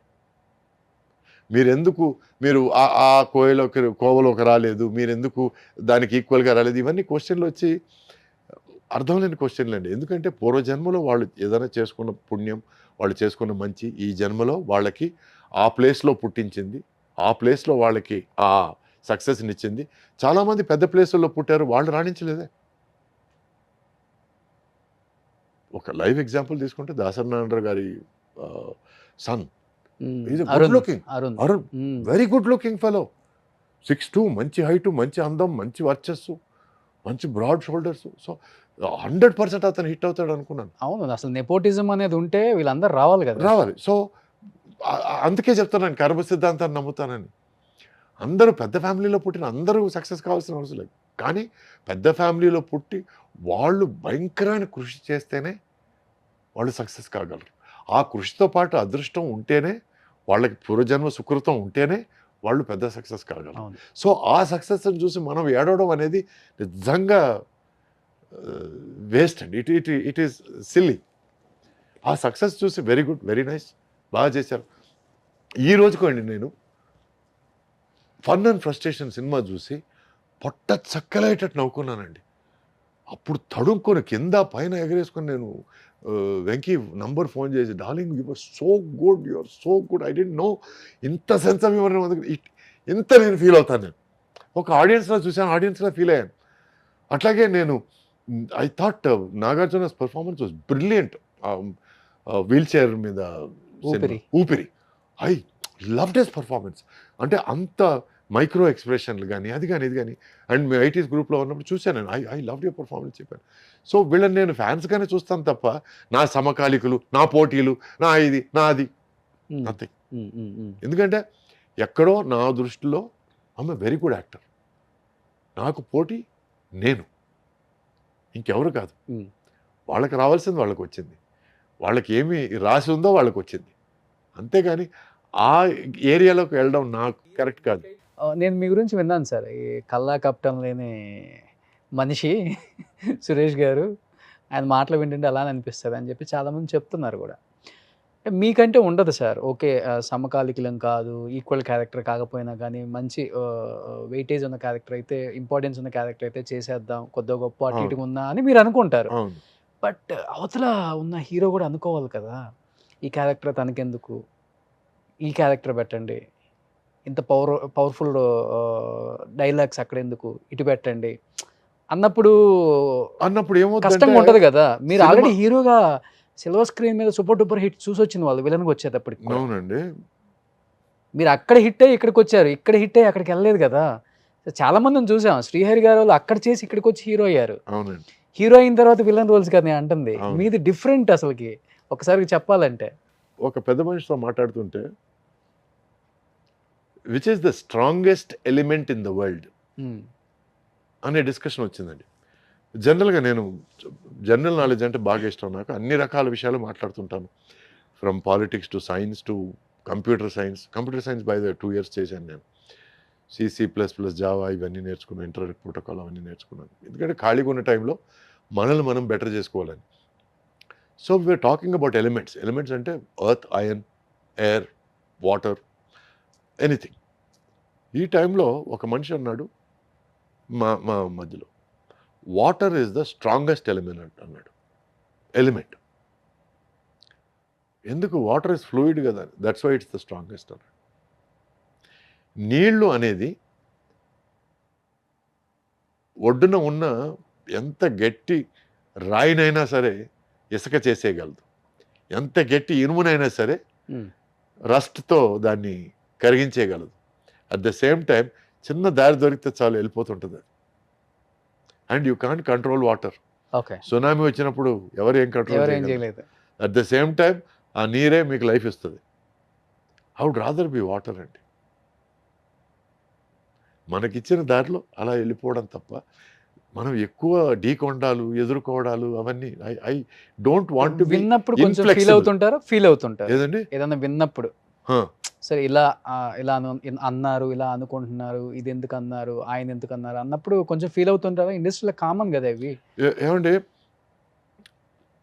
ఒక మనిషి ఇతని డైలాగ్ కట్ చేయండి అని అన్నాడు అనుకోండి, ఆ డైలాగ్ వల్ల దానివల్ల 4 నవ్వులో లేకపోతే 4 మంచి రియాక్షన్లో పడ్డాయనుకోండి, అది వద్దు అని ఆ హీరో కానీ ఆ ఇంపార్టెంట్ క్యారెక్టర్ కానీ అన్నాడంటే అతని మూర్ఖత్వాన్ని అనుకోవాలి తప్ప దానివల్ల సినిమాకే దెబ్బ తప్ప. అలా ఆలోచిస్తారు దాన్ని కూడా. ఓకే, ఎందుకంటే it is about the end result. నేను మనస్ఫూర్తిగా చెప్తున్నాను, నేను సినిమాలో హీరోగా యాక్ట్ చేసినప్పుడు అండి నాకు గ్రేటెస్ట్ రెస్పెక్ట్ బ్రహ్మానందం గారంటే. నాకు తెలిసి 1-2 సినిమాల్లో ఒక సీను 2 సీనుల్లో బ్రహ్మానంద గారికి డైలాగ్ లేకపోతే నేను డైరెక్టర్ దగ్గరికి వెళ్ళి సార్ బ్రహ్మానంద గారికి ఏమైనా డైలాగ్ ఇవ్వండి సార్, ఎందుకంటే కొంచెం సీను కొంచెం సెమీ సీరియస్గా వెళ్తుంది, దాన్ని లాస్ట్లో ఏదైనా బ్రహ్మానంద గారికి ఒక చిన్న జోక్ ఇస్తే ఆ సీన్ కొంచెం డైల్యూట్ అయ్యి ఒక పక్కన ఒక చిన్న నవ్వు ఆ తర్వాత చేంజ్ ఓవర్కి బాగుంటుంది అని అడ్వైస్, గాడ్ ప్రామిస్ చెప్తున్నారు, అడ్వైస్ ఇచ్చిన పరిస్థితి ఉంది. కొంతమంది డైరెక్టర్లు తీసుకున్నారు, కొంతమంది డైరెక్టర్లు తీసుకోలేదు. But I believe give respect to the talent. ఒక మంచి కమెడియన్ తీసుకొని అతన్ని పక్కన నీ సీన్లో వేసుకొని నువ్వే పంచ్ డైలాగులు వేస్తుంటే అతన్ని పెట్టుకోవడం కారణమే ఉంది, అతని టాలెంట్ నువ్వు దోచేసుకోవడం కారణమే ఉంది. నువ్వు చేసే పంచ్ డైలాగ్ ఒక 4లో రెండే పండొచ్చు, బట్ అతను పంచ్ డైలాగ్ వేసాడంటే 4 పండుతాయి. 200%. దానివల్ల సినిమా హెల్ప్ అవుతుంది. నువ్వు సినిమాని చెడపడానికి ప్రిపేర్ అయ్యావు అనుకో నీ సొంత డబ్బాల కోసం, then it's your bad luck. ఇంకో విషయం చెప్తున్నాను, నువ్వు చేసే ప్రతి విషయం నీకు ఫ్యూచర్లో నీకు ఎఫెక్ట్ అవుతుంది. ఈరోజు తెలియకపోవచ్చు, బట్ నాకు తెలిసి కొంతమంది ఈ కమెడియన్స్ని తొక్కేయడాలు, ఈ విలన్ని తొక్కేయడాలు అది చేసి వాళ్ళ ట్రావెల్ ఎక్కువ నేను చూడలేదు. ఎందుకంటే నువ్వు సినిమాను కాంప్రమైజ్ అయ్యావు అనుకో, నువ్వు సినిమా ఏమైపోయినా పర్లేదు అనుకున్నావు అనుకో, నిన్నెవ్వరూ క్షమించరు, నువ్వు బాగుపడవు. సినిమా బాగుండాలి. నువ్వేం చేసినా ఎవరేం చేసినా సినిమా ఆడాలి. సినిమా ఆడితే ప్రొడ్యూసర్ అనేవాడు బాగుపడతాడు, వాడు ఇంకో 4 సినిమాలు తీయగలుగుతాడు. ఓ సినిమా ఆడితే డైరెక్టర్ అనేవాడికి 4 సినిమాలు వస్తాయి, సినిమా ఆడితే హీరో అనేవాడికి 4 సినిమాలు వస్తాయి. ఆ క్యారెక్టర్ ఆర్టిస్ట్ అందరూ సార్ మేము హిట్ సినిమాలో ఉన్నాం సార్ అని చెప్పుకొని తిరుగుతారు. సో ఒక హిట్ సినిమా వల్ల చాలా చాలా ద క్రూ, ద క్రాఫ్ట్, ఎంతోమంది వర్కర్స్, 24 యూనియన్స్ అందరూ బతుకుతారు హిట్ సినిమా వల్ల. ఒక డైరెక్టర్ క్యాజువల్గా లైట్ మ్యాన్తో ఏదో మాట్లాడుతూ సడన్గా తిరిగి ఆ సినిమా చూసావా బాగుందన్నారు అని అంటే, సార్ సూపర్ హిట్ సార్, ఆ సినిమాలో నేను పనిచేశాను సార్ అన్నాడు. అరే ఆ సినిమాలో పనిచేసావా, సినిమా సూపర్ హిట్టా, అయితే మన సినిమా కూడా సూపర్ హిట్టే. నేను ఎందుకు చెప్తున్నానంటే ఒక్క సినిమా హిట్ అయితే దానివల్ల ఎన్ని పాజిటివ్ వైబ్స్ వస్తాయంటే, ఆ సినిమాలో వర్క్ చేసిన ఒక లైట్ టెక్నీషియన్ కూడా దాన్ని ప్రౌడ్గా ఫీల్ అవుతుందని చెప్పడం, ఆ హిట్కి భాగంగా ఉన్న లైట్ టెక్నీషియన్ ఈ సినిమాలో పనిచేస్తున్నాడని ఈ డైరెక్టర్ ప్రౌడ్గా ఫీల్ అవడం. So success is very very addictive అండి. Okay, it's an addictive feeling. అందరూ కష్టపడి పనిచేయాల్సింది ఒక సక్సెస్ కోసమే తప్ప నా ఇండివిజువల్ హోదా కోసం లేకపోతే నీ ఈగోని ఫీడ్ చేయడం కోసం ఉండకూడదు. అది ఉంటే మాత్రం హెల్తీగా ఉండదు ఆ ప్లేస్. సార్ ఏ యాక్టర్కైనా అండ్ ఇప్పుడున్న హీరోస్ కూడా వెయిట్ చేస్తారు ఒక డైరెక్టర్ డేట్స్ కోసం, అది ఇస్తే బాగుండు మనకి. అవును మణిరత్నం గారు, అవును అండ్ ఆ టైంలో మణిరత్నం గారు మూవీస్ అంటే పిచ్చి, అవును పీక్లో ఉంటాయి అన్నమాట. రోజా సినిమా మీరు చేయాలి, అరవింద్ స్వామి గారు కాకుండా. అవును. ఇప్పటికీ రోజా సాంగ్స్ వింటుంటే గూస్ పంప్స్. Yes. Yes. ఎన్నిసార్లు విన్నా కానీ వినాలంటాను. రోజా పాటలు నేను పెద్ద ఫ్యాన్. ఒక 2 లైన్స్ పాడండి, ఫస్ట్ చెప్తాను. కాదల్ రోజావే ఏంటండి ఇది, ఒక 2-3 సంవత్సరాలు కారులో అసలు క్యాసెట్ టేప్ అరిగిపోయే వరకు పాడింది. అవునా? అలాంటి ఒక సూపర్ డూపర్ హిట్ సినిమాకి హీరోగా సురేష్ గారు సెలెక్ట్ అయిపోయి ఒక సినిమా కోసం ఒక ప్రొడ్యూసర్ గారు నీ కోసం నేను సినిమా ఆపుకోవాలా, నీకు ఇన్ని హిట్స్ ఇచ్చాను, నువ్వు ఆ సినిమా మానేసి నా సినిమా చేయవా అదొక ప్రెజరో లేకపోతే ఇష్టమో లేకపోతే మీ మీద ఉన్న ప్రేమతో గట్టిగా మాట్లాడటం వల్ల మీరు ఈ సినిమాని వద్దనుకున్నారు కదా, ఏమనిపించింది? నాకు అది రాసి పెట్టలేదు అనిపించింది. నేను చెప్పాను కదా, నేను ఈ ఎక్స్పీరియన్స్ ఒకవేళ అప్పుడు అనిపించకపోవచ్చు, బట్ ఇటువంటి ఎక్స్పీరియన్స్ల వల్ల ఓకే మనకి ఏమి రాసి పెట్టలేదు, అది మనకు రాదు అనేది క్లారిటీగా అర్థమైపోయింది. అందుకే చెప్తున్నాను, కర్మ సిద్ధాంతాన్ని నమ్ముతున్నాను. ఈ రోజు నేను వెరీ వెరీ ఫార్మ్లీ బిలీవ్ మనకి ఏది రాసి పెట్టిందో అది వస్తుంది, మనకి ఏది రాసి పెట్టలేదో అది రాదు.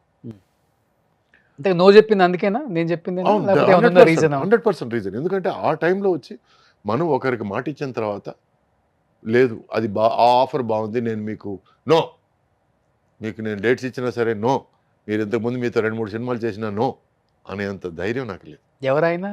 నాయుడు గారు, రామానాయుడు గారా? ఓకే. సో నాకు గాడ్ ఫాదర్ ఆయన దగ్గర నేను ఏమన్నా సరే ఎదురు మాట్లాడగలనా? సో అది చెప్పారు ప్రేమ ఆయనకి విజేత. మణిరత్నం గారు ఆఫర్ అండి రోజా సినిమా అని. చెప్పారు. ఓకే. బట్ ఆయన కూడా ఏంటంటే అన్ని ప్లాన్ చేసేసుకొని అవుట్డోర్ వెళ్ళడానికి రెడీగా అన్ని పకడ్బందీగా చేసుకొని, ఎందుకంటే ఆ టైంలో అందరూ బిజీ అండి. ఆర్టిస్టులు కాంబినేషన్ ఒక 30 రోజులు కలిపి దొరకడం అనేది, ప్లస్ ఆయన ప్రేమ విజేత అనే సినిమా అవుట్డోర్లో ప్లాన్ చేశారు 30 రోజులు అరకులో. ఓకే. సో ఆయనకి షిఫ్ట్ చేసుకోవడం మార్చుకోవడం అనేది కొంచెం కష్టమైన తరం. సో ఆయన్ని ఇబ్బంది పెట్టడం ఇష్టం లేక, అట్ ద సేమ్ టైం మన మణియే కదా, ఎందుకంటే అప్పటికే పరిచయం, సుహాసిని బాగా పరిచయం, ఎందుకంటే అప్పటికి 2-3 సినిమాలు చేస్తున్నాను. సుహాసిని మణిరత్నం పెళ్ళికి వెళ్ళున్నాను. సో పరిచయం. సార్ మణి దగ్గర చెప్పాను, can we do something about the dates Mani, I really want to do అని అన్నాను నేను. No, I have to, about 4 months you need to be there అన్నాడు. అమ్మో 4 months అంటే నాయుడు గారు 2 సినిమాలు పోతాయి నాకు అన్న ఫీలింగ్. ఎందుకంటే ఆయన వరుసగా దీని తర్వాత ఈ ప్లాన్ చేశాను, దాని కథ భలే ఉంది అని చిన్న చూచాక ఈ సినిమా అప్పుడే ఆ సినిమా కథలు చెప్తుంటాడు నాయుడు గారు. ఓకే. సో ఇంత ఎక్సైట్మెంట్లో ఉన్నప్పుడు నేను ఐ థాట్ ఓకే ఫైన్. తర్వాత నో చెప్పిన తర్వాత ఆయన కొంచెం కోప్పట్టం కానీ జర్నీ కొంచెం అయ్యో నొచ్చుకున్నాడు 100%. What is wrong with you, such an amazing opportunity అని. ఆ తర్వాత కనపడప్పుడల్లా you said no to me, no I got an award అన్నాడు. You got an award, I didn't get an award అన్నాను. ఓకే. ఆ క్యారెక్టర్కి నన్ను అడిగిన క్యారెక్టర్ నాకు అవార్డు రాలేదు అన్నాను నేను. ఓకే. ఇట్లా మేము తమాషగా మాట్లాడుకుంటుంటాం. బట్ ఐ ఎక్కడో డెఫినెట్గా I feel bad that I miss that opportunity. లేదు నేను ఏమాత్రం అసలు that is wrong, that is not right, I feel bad ఇప్పటికి. But at the same time ఏమో మనకు రాసి పెట్టింది ఇదే, మనకు అది రాసి పెట్టలేదు అని నన్ను నేను సర్ది చెప్పుకుంటాను. వన్ మోర్ మూవీ సీతాకోక చిలుక, దాంట్లో కూడా ఫస్ట్ మీరే కదా? అవునండి.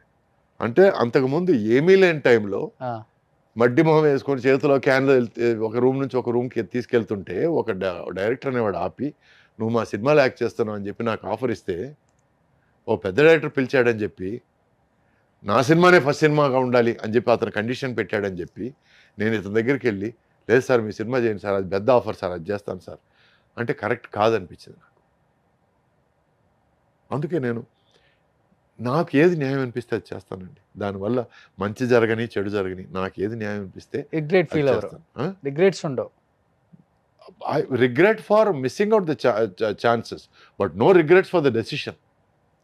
నేను తీసుకునే నిర్ణయానికి రిగ్రెట్ లేదు. నో అంటే ఒక జెంటిల్మెన్, ఒక పద్ధతి గల మనిషి తీసుకోగలిగిన నిర్ణయం నేను తీసుకున్నాను. So no regret. మీరు అన్నారు ఇంతకుముందు ఇంకా ఆ పాలబుగ్గలని కల్మషం లేదని, అది ఏదైనా నవ్వులు అట్లాగే ఉన్నారని, ఇదన్నిటికి కారణం ఏంటంటే నో రిగ్రెట్స్. మనసులో ఏది పెట్టుకోను, ఏదైనా అనిపిస్తే చెప్పేస్తాను. దానివల్ల ఎవరైనా ఫీల్ అయితే టూ బ్యాడ్, ఎవరైనా ఫీల్ కాకపోతే టూ బ్యాడ్. ఉన్నాయా ఫీల్ చేయించిన సందర్భాలు ఏవో ఆయన? చాలా ఉన్నాయండి. బట్ నేను అవన్నీ పెద్దగా నేను మనసులో పెట్టుకోను. నేను నాట్ ఇంపార్టెంట్. ఎందుకంటే జాపనీస్ సేయింగ్ ఉంది, నది ఒడ్డున చాలా కాలం వెయిట్ చేస్తే నీ శత్రువుల కళేబెరలు అలా తేలుకుంటూ వెళ్తుంటాయి, అవి కూడా చూసే టైం వస్తుంది నీకు అని. There is a Japanese saying, if you wait long enough you will see the dead bodies of your enemies passing by floating in the river అని. సో మనం ఏం చేయక్కర్లేదండి, జీవితం చేస్తుంది, దేవుడు చేస్తాడు, కర్మ సిద్ధాంతం చేస్తుంది. సో మనకి ఎవరన్నా చెడు చేయాలనుకుంటే మనం ఏం చేయక్కర్లేదు. బట్ ఒకటి, దుష్టులకు దూరంగా ఉండు. ఒక మనిషి వల్ల లిటిగేషన్ ఉంది, ప్రాబ్లం ఉంది, అతను నిన్ను వాడేసుకోవడానికి ట్రై చేస్తాడు, లేకపోతే ఇతను ఛాన్స్ ఉన్నా లేకపోయినా అబద్ధాలు చెప్పేస్తాడు మీతో అని అన్నప్పుడు వాళ్ళ నుంచి కొంచెం దూరంగా ఉండడానికి ట్రై చేస్తాడు. ఎందుకు? సో ఇంకొక movie 4 స్తంభాలాట, 3 super duper hits. Naresh thanks చెప్పాలి, అరవింద్ స్వామి థ్యాంక్స్ చెప్పాలి, కార్తిక్ థ్యాంక్స్ చెప్పాలి. ఓకే. అసలు ఆ పాటలు ఇప్పటికి కూడా మర్చిపోలేము. అవును, మంచి చాలా మంచి సినిమా. ఆ సినిమా కూడా నేను 2-3 సార్లు చూశాను నేను. అది నాకు నచ్చిన సినిమా. అండ్ నరేష్ మంచి మిత్రుడు, అండ్ ఆ ఆపర్చునిటీని బాగా ఉపయోగించుకున్నాడు. So it's good for him, very good. Karthik garu touch లోనే ఉన్నారా ఇంకా? ఎస్. ఓకే. తను అజ్ఞాతవాసి అండి. సడన్ గా 6 నెలలు ఎక్కడ ఉంటాడో తెలియదు. నెంబర్ మార్చేస్తారు అవును. వెంటనే. ఆ, దొరకడు, చిక్కడు దొరకడు అంటే చిక్కడు, అతను. అవును అవును. సో దొరికినప్పుడు మాత్రం మనస్ఫూర్తిగా మాట్లాడుకుంటాం. లాస్ట్ లో ఓం అనే సినిమా మీ ఇద్దరం కలిసి చేసాం. అవును, కళ్యాణ్ రామ్ గారు. అవును, కళ్యాణ్ రామ్ గారి cinema. It was a lovely experience. దాంట్లో మాతో పాటు ఆమె హీరోయిన్ కూడా ఉంది. నికిషా పటేల్. కాదండి, మా మా సమకాలికులు. కార్తీక్తో 6 సినిమాలు చేసింది, నాతో 5 సినిమాలు చేసింది హీరోయిన్గా. సితారా గారు. సో మాతో కలిసింది సితారా ఆ టైంలో. సో మా ముగ్గురికి ఒక చిన్న మినీ రీయూనియన్ లాగా తయారైంది. పాత సినిమాల గురించి మాట్లాడాలి, పాత ఎక్స్పీరియన్స్ గురించి మాట్లాడాలి. ఇట్ వాజ్ వన్ ఆఫ్ నేను చెన్నైలో ఆల్మోస్ట్ అందరినీ చేశాను ఇంటర్వ్యూస్. కార్తీక్ గారిని చాలాసార్లు ట్రై చేశాను. నేను మళ్ళీ ట్రై చేసేలోపు నెంబర్ మారింది. చెప్పాను కదా, దొరకడు, చిక్కడు దొరకడు అవుతాను. But very nice human being. అంటే ఉదారత అనేది ఫస్ట్ నాకు చూపించింది తను. ఎట్లా అని చెప్తున్నానంటే, సీతాకోక చిలక తమిళ్లో సూపర్ హిట్. నా సినిమా పన్నీర్ పుష్పంగల్ రిలీజ్ అయిన 25వ రోజుకి రిలీజ్ అయింది ఆ సినిమా. అది హిట్, మా సినిమా హిట్. హిట్ అయిన తర్వాత సడన్గా ఒకరోజు ఫోన్ కాల్ వచ్చింది. అప్పుడు ఇంట్లో ల్యాండ్ లైన్లే కదా, ఫోన్ కాల్ వస్తే మా అమ్మ, హే కార్తీక్ అంటరా, హీరోరా హీరోరా అని చెప్పేసారు. హలో ఎవరు అంటే, హే బడీ ఐమ్ కార్తీక్, ఈ సినిమాలో అలెగరో తెలిసి సినిమాలో హీరోగా యాక్ట్ చేశాను. ఐ యు రియలీ హిమ్ అన్నాను నేను. High will I joke about it, I want meet you అని. ఆ తర్వాత తన ఫ్రెండ్స్ నన్ను తీసుకెళ్ళి డిన్నర్ ఇప్పించారు. ఇప్పించి ఇట్లా నువ్వు కూడా సక్సెస్ ఇచ్చావు, నేను కూడా ఇండస్ట్రీలో కొత్తగా ఎంటర్ అయ్యాను, so I want us to be friends అని. ఆ తర్వాత అక్కడి నుంచి నేరుగా ఇంటికి తీసుకెళ్ళి వాళ్ళ నాన్న ముత్తురామన్ గారు, డైరెక్టర్ కదా ఆయన, పెద్ద హీరో. ఆయన హీరో, కార్తీక్ వాళ్ళ డైరెక్టర్ కూడా చేశారు కదా ఆయన, డైరెక్ట్ చేసి ఒకటి 2 సినిమాలు చేశారు. సో ఆయనకు పరిచయం చేసి ఆ తర్వాత నన్ను ఇంట్లో డ్రాప్ చేసి, సో ఫస్ట్ టైం హీరోలు ఇలా కూడా ఉండొచ్చు అనేది నేర్చుకున్నాను. ఓకే, అలానే ఉండేవాళ్ళు మీ టైం. ఎస్, అంటే ఇవన్నీ ఒక్కొక్కరి మంచి స్వభావాల వల్ల, ఒక్కొక్కరు మంచి గుణగణాల వల్ల నేర్చుకోవడం జరిగింది. అప్పటి నుంచి నేను I try to return the favour, I try to do the same thing. ఎవరన్నా ఇండస్ట్రీకి కొత్తగా ఎవరన్నా వస్తే నేరుగా వాళ్ళ దగ్గరికి వెళ్ళి వెల్కమ్ టు ద ఇండస్ట్రీ అని. ఇలా నేను ముగ్గురికి నేను వెల్కమ్ చెప్పున్నాను. పక్కన నాయుడు గారి షూటింగ్ ఏదో జరుగుతుంది, నేను నేరుగా వెళ్ళి మహేష్ బాబుని మీట్ అయ్యి, welcome to industry, me father మా ఫాదర్తో సినిమా చేశారు, మీ ఫాదర్ ఫ్యాన్ నేను, so I'm very happy that you come in to the industry, all the best అని చెప్పి వచ్చేసాం. ఆ తర్వాత రాణా, నాయుడు గారి స్టూడియోలో ఒకసారి సాయంత్రం కూర్చున్నప్పుడు రాణాని కలిసి, all the best, I know you're coming into the industry, wish you all the very best అని. అప్పుడు రాణాతో Nag son was also sitting. Okay, Naga Chaitanya, తనకి కంగ్రాచులేషన్స్ చెప్పాను. నాకు తెలిసి న్యూ కమర్స్లో ఇంకా సినిమాలోకి అడుగు పెడుతున్నాము, లేక ఫస్ట్ సినిమా షూటింగ్ చేస్తున్నాము అని నాకు పర్సనల్గా ఫాదర్స్ తెలుసో లేకపోతే రిలేటివ్స్ తెలుసో నేను మీట్ అయ్యి తప్పుడు చూసుంటారు కదా, సెట్కి తీసుకొస్తుంటారు అప్పుడు పిల్లల్ని ఎస్పెషల్లీ. అలా చూసిన వాళ్ళలో అబ్బా ఏం హీరో అయ్యాడు అప్పుడు, నేను ఇంత ఉన్నాడు ఎత్తుకుందామని అని అనిపించిన హీరో ఎవరు? విజయ్, తమిళ విజయ్. ఓకే, అప్పుడు చంద్రశేఖర్ బాబు అప్పుడు షూటింగ్కి వచ్చాడు. అప్పుడు కున్నూరులో షూటింగ్, అప్పుడు షూటింగ్ వస్తే అప్పుడు మేము కలిసి క్రికెట్ ఆడేటప్పుడు ఎంత 6 ఏళ్ల కుర్రాడు, 6 7, very active fellow. So father దగ్గర చెప్పాను, చాలా యాక్టివ్గా ఉన్నాడు సార్. ఏం సార్ మాకు పోటీగా తెస్తున్నారా ఏంటని ఏదో జోక్ చేశాను నేను. అచ్చనం కుదరదు నోవే అని అన్నాడు. నాకు డౌటే అని చెప్పి అన్నాను నేను. ఆ తర్వాత తను పెద్ద హీరో అయిపోయిన తర్వాత సడన్గా ఆయన నన్ను, సత్యరాజ్ని, తర్వాత నాజర్ని వాళ్ళని పెట్టి సినిమా తీశాడు. ఆయన సినిమా తీస్తే నేను జ్ఞాపకం చేశాను ఆయనకి. ఎప్పుడు 2013-14 టైంలో నేను జ్ఞాపకం చేశాను. సార్ నేను చెప్పాను, జ్ఞాపకం ఉందా, బాబు పెద్ద హీరో అయ్యాడు, అంతా నీ వల్ల ఊరుకోండి సార్, లోపల బాగా హ్యాపీ ఫీల్ అవుతున్నారు మీరు, ఊరుకో, బయట ఎవరికి చెప్పద్దు. సో ఇట్లా ఉంటుందండి. So I like the fact that I've seen them grow. తర్వాత జనతా గ్యారేజ్లో కూడా చేశారు కదా సమంత ఫాదర్గా. అవును, ఎలా అనిపించింది తారక్తో ఫస్ట్? ఐ థింక్ తారక్తో ఫస్ట్ ఎక్స్పీరియన్స్ అదే ఫస్ట్ ఎక్స్పీరియన్స్. అంటే అంతకుముందు ఒక 2-3 సార్లు మీటింగ్లో, గ్యాదరింగ్లో, ఈవినింగ్ డిన్నర్స్లో కలిశాను నేను, బట్ యాక్ట్ చేయడం మాత్రం ఫస్ట్ టైం. సో పరిచయాలు ఉన్నాయి, బట్ మనం యాక్ట్ చేసినప్పుడే మనకి వాళ్ళ కెపాసిటీ ఏమిటో వాళ్ళ కేపబిలిటీ ఏమిటో మనకు అర్థమవుతుంది. So I was zapped, very surprised. Tarak is a very very capable actor. And తను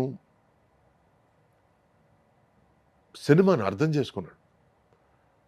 ఈ క్యారెక్టర్ ఈ డైలాగ్ చెప్తే ఈ డైలాగ్లో ఈ పోర్షన్లో పంచ్ ఉంది, ఈ డైలాగ్ని ఫుల్గా చెప్పాలి, హాఫ్ చెప్పి వదిలేస్తే సరిపోదు.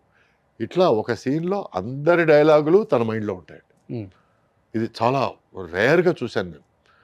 అంటే ఏకసంధాగ్రాహి అంటే ఒకసారి వింటే నేర్చేసుకోవడం, plus being able to understand everybody's dialogue is amazing. తను he has that timing, he has that. నేను ఫంక్షన్లో కూడా చెప్పాను తను కారణ జన్ముడు అని.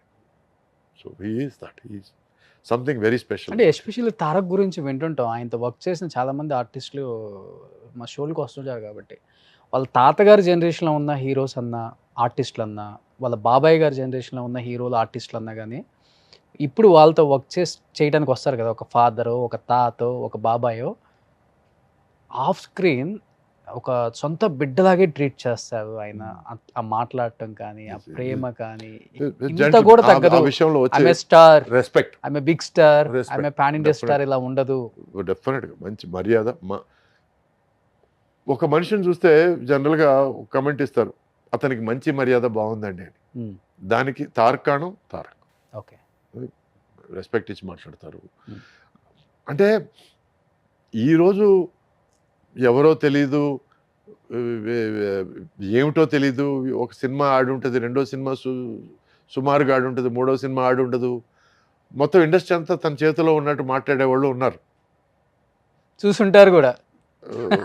యువ హీరోలు కానీ లేదు, ఒక రెండు సినిమాలు కమెడియన్గా యాక్ట్ చేసి మూడో సినిమా హీరో అయిపోగానే ఈరోజు నేను హీరో అయినందుకు చాలా హ్యాపీగా ఉన్నాను. హీరో అనేది బాధ్యత అండి, అది క్రెడిట్ కాదు. హీరో అనేది బాధ్యత, హీరో అనేది బరువు, హీరో అనేది ముళ్ళ కిరీటం.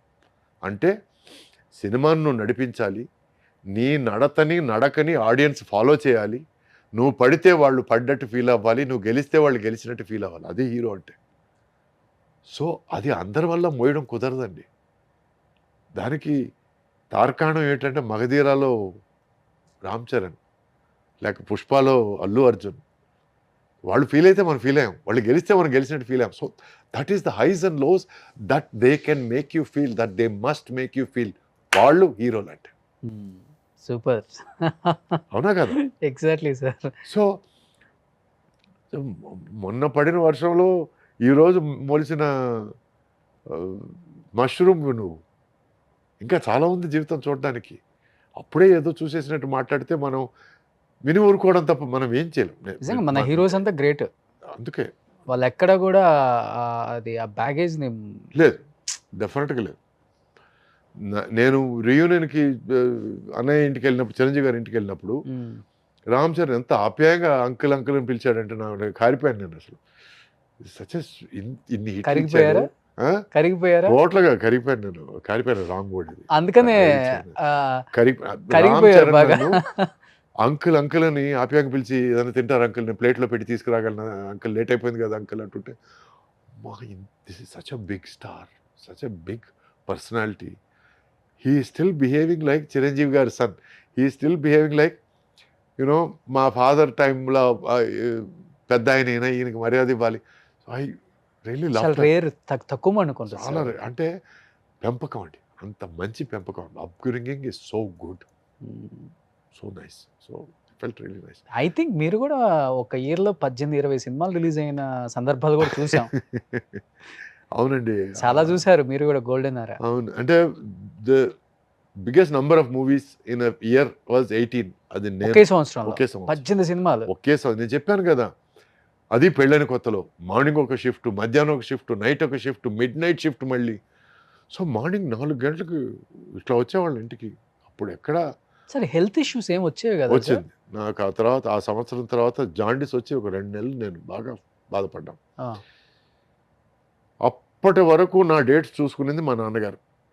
ఓకే. అప్పటి తర్వాత నుంచి డేట్స్ చూసుకునేది నేను.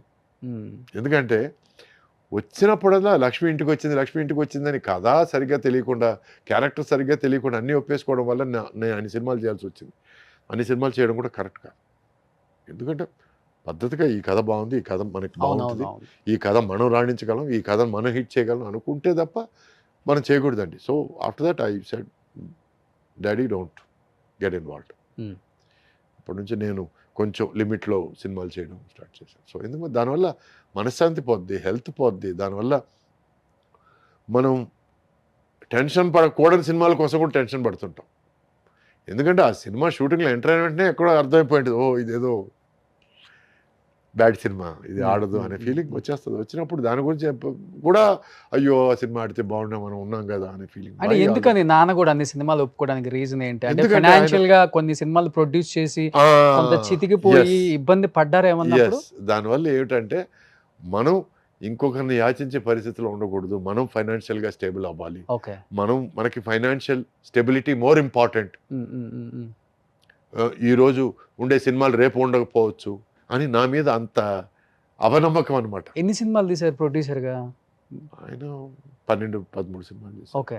డైరెక్టర్గా టోటల్గా ప్రొడ్యూసర్ అండ్ డైరెక్టర్ మొత్తం కలుపుకుంటే ఒక 28 సినిమాలు చేశారు ఆయన. పెద్ద నెంబరే sir.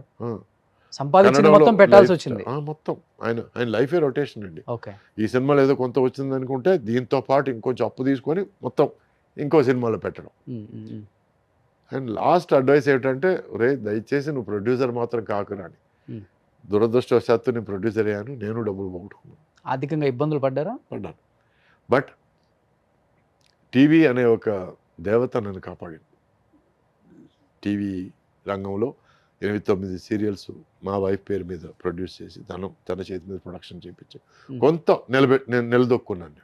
So I have to thank that media. ఇప్పుడు ఏంటి సార్ ఆర్థిక పరిస్థితి? Are you happy? I'm peaceful. Okay. అంటే ఇప్పుడు యాక్టింగ్ చేస్తూ సర్వైవల్ అవ్వాలా, లేకపోతే ఓకే జరుగుతుంది ఇబ్బంది? ఓకే. ఇప్పుడు ఓకే.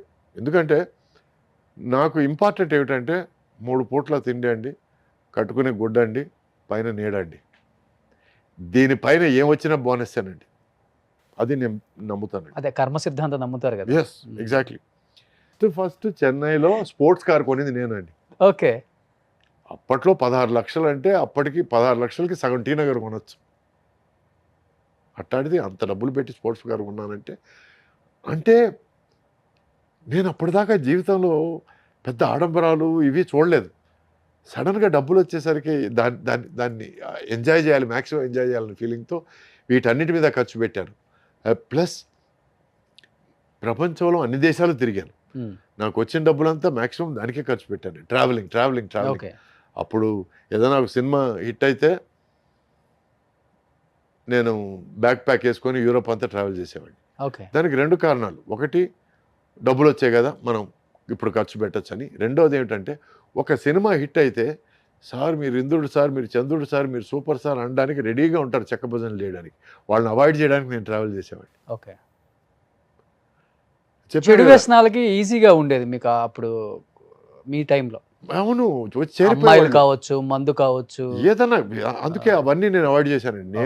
నాకు ఏది వ్యసనం అవ్వకూడదు అనేది నా తాపత్రయం అండి. Everything has to be with in our control. అంతేకాదు దాని కంట్రోల్లోకి మనం వెళ్ళిపోకూడదు అనేది నా అభిమతం. టుడే ఈరోజు నేను హెల్త్ కాన్షియస్ అయ్యాను. ఈరోజు తీసుకునే కొద్దిపాటి మందు కూడా కంప్లీట్గా స్టాప్ చేశాను. So my life is now I'm bringing it back on track. So back to the topic. అప్పట్లో బాగా ఖర్చు పెట్టాను, అప్పట్లో ఏమిటనేది చూసేసాను. కాబట్టి ఇప్పుడు దాని మీద నాకేమీ లేదండి. ఈరోజు బండి అంటే మనం ఇక్కడి నుంచి అక్కడికి తీసుకెళ్లే పరికరం. అంతేగాని మనం వెళ్ళేటప్పుడు రెడ్గా కనపడాలి, బ్లాక్గా కనపడాలి, స్పోర్ట్స్ కార్లో కనపడాలి, లేకపోతే ఇంపాలా కార్లో ఇవన్నీ లేదు. ఇప్పుడు ఏం కార్ వాడుతున్నారు? ఇప్పుడు హ్యుండాయ్ క్రెటా అని ఒక బండి ఉంది. మరి 80s రీయూనియన్కి వెళ్తే అందరూ మెర్సిడెస్ బెంజ్, ఆడి, పోర్ష్, నేను గర్వంగా నేను క్రెటాలో వెళ్తాను. మరి రోల్స్ వెళ్తాను, ఇట్లా వస్తారు కదా. మీరు నమ్మరండి, నేను ఆడి కారు ఉండింది నాకు క్రెటాతో పాటు. ఎస్యూవి క్రెటా, ఆడి కార్ వచ్చి నార్మల్ కార్. నాకు దాంట్లో ట్రావెల్ చేసిన తర్వాత కొంచెం నడువు నొప్పి స్టార్ట్ అయింది. నాకు క్రెటా ట్రావెల్ చేయడం కొంచెం బెటర్ అని అనిపించింది. Okay. So I use to keep pushing it away. ఎక్కడైనా మా వైఫ్ బయటకు వెళ్ళాలనుకుంటే యూ టేక్ ద ఆడినో, యూ టేక్ ద ఆడినో. ఓకే. ఆ తర్వాత ఏమైందంటే తను she was not interested in working. నేను I will take a gap. నాకు ఏంటంటే టీవీ ఇండస్ట్రీ కూడా అదే కథలు మళ్ళీ మళ్ళీ రిపిటేషన్ అవుతున్నాయి. నాకు I want take a break అన్నప్పుడు తన పని బయట పని తక్కువైపోయినప్పుడు నాకు ఆ ఆడి ఎక్కడ తోసేయాలనేది అర్థం కాలేదు. నాకు ఆడి ఉంది కదా అని చెప్పి నడువు నొప్పి ఎక్కువ పెట్టుకోవడం, లేకపోతే క్రెటా ఉంది కదా అని దాని సుఖం అనిపించడం అని చెప్పి ఆడిని ఇచ్చేసాను నేను. ఈరోజు నేను, మా అమ్మ, మా వైఫ్ ఉన్నాం. నేను ఎక్కడికి వెళ్తే నేను వెళ్తాను, మా వైఫ్ ఎక్కడికి వెళ్ళాలని నన్ను లాగుతుంది. సో అటువంటిప్పుడు ఒక కారు చాలు కదా. ఒకవేళ when she has some urgent business are what ever, లేదు నేను ఏదైనా వేరే బిజినెస్ పెట్టినప్పుడు అప్పుడు ఇంకో కారు అవసరం, అప్పుడు ఆలోచిద్దాం. సో ఇలా ఆలోచిస్తున్నానండి నేను. అంతేగాని అవసరం కంటే సార్ అవసరం కోరిక కంటే ముఖ్యం అనేది నేను డిసైడ్ చేసుకున్నాను. కోరికలే గుర్రాలు అయితే అని సినిమాలు కూడా వచ్చాయి. సో అవి గుర్రాలని కానిచ్చదలుచుకోలేదు నేను. సో అవన్నీ చూసేసాను కాబట్టి I'm done, I'm happy now. ఈరోజు నేను క్రెటా కార్లో వచ్చిన దానివల్ల నన్ను ఎవరైనా చిన్నచూపు చూసేటట్టయితే అది వాళ్ళ చిన్నతనం, వాళ్ళ దౌర్భాగ్యం, వాళ్ళ దురదృష్టం. అంటే యూజువల్గా అంటుంటారు ఇండస్ట్రీలో, వాడే కారు, ఉండే ఇల్లు, తినే ఫుడ్, వాడే ఫోను, వాడే పెట్టుకునే వాచ్, షూని కూడా చూస్తారు, దాన్ని బట్టే వాల్యూ ఇస్తారు. నేను దానికి కావాలని ఎదురు వెళ్తున్నానండి. నేను హీరోగా ఉన్నప్పుడు ఎవరైనా సరే నన్ను హీరో గారిని పిలిస్తే నేను ఆపేవాడిని. ఏమయ్యా రేపు నేను క్యారెక్టర్లు వేసుకుంటే క్యారెక్టర్ గారిని పిలుస్తారా అనేవాడిని. సార్ ఏం సార్ అట్ట అంటారు. అవును సురేష్ గారిని పిలవండి, మీకు మర్యాద ఇవ్వాలనుకుంటే సురేష్ గారిని పిలవండి.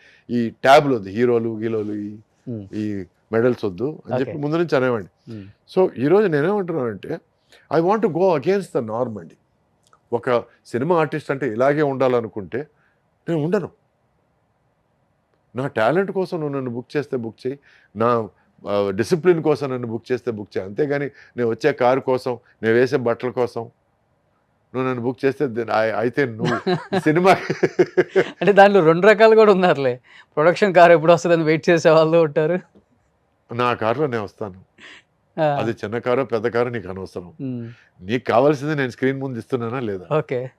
అంతేగాని ఏదైనా ఫంక్షన్కి వెళ్ళి ఒకవేళ నా కారుని చిన్న చూపు చూసి లేకపోతే నాకు అక్కడ డిలే అయిందంటే నా ఇంటికి తిరిగి వచ్చి పడుకుంటాను నేను. వాళ్ళు ఆర్గనైజర్ ఎవరన్నా ఫోన్ చేస్తే జరిగి కూడా ఉంది. అయింది. అది అయింది. ఆర్గనైజర్ ఫోన్ చేస్తే లేదండి మా క్రెటా కార్ని చిన్న చూపు చూశారు, వెనకాల సర్వెంట్స్ క్వార్టర్స్ టైప్ అటు సైడ్ తీసుకెళ్ళమన్నారు. సరే మైల్ దూరం నేను నడుచుకుంటూ ఫంక్షన్ వరకు రావడం ఎందుకని నేను ఇంటికి వెళ్ళి పడుకున్నానండి, రిలాక్స్ అయిపోయాను. అందుకే అడిగాను నేను. ఏం ప్రాబ్లం లేదని అన్నాను నేను. ఈ ఫంక్షన్ ఏమిటి, ఆర్గనైజర్ ఏమిటి, పేర్లొద్దు. బట్ నాకు ఇచ్చే మర్యాద కన్నా నా బండికి ఇచ్చే మర్యాద ఎక్కువైందంటే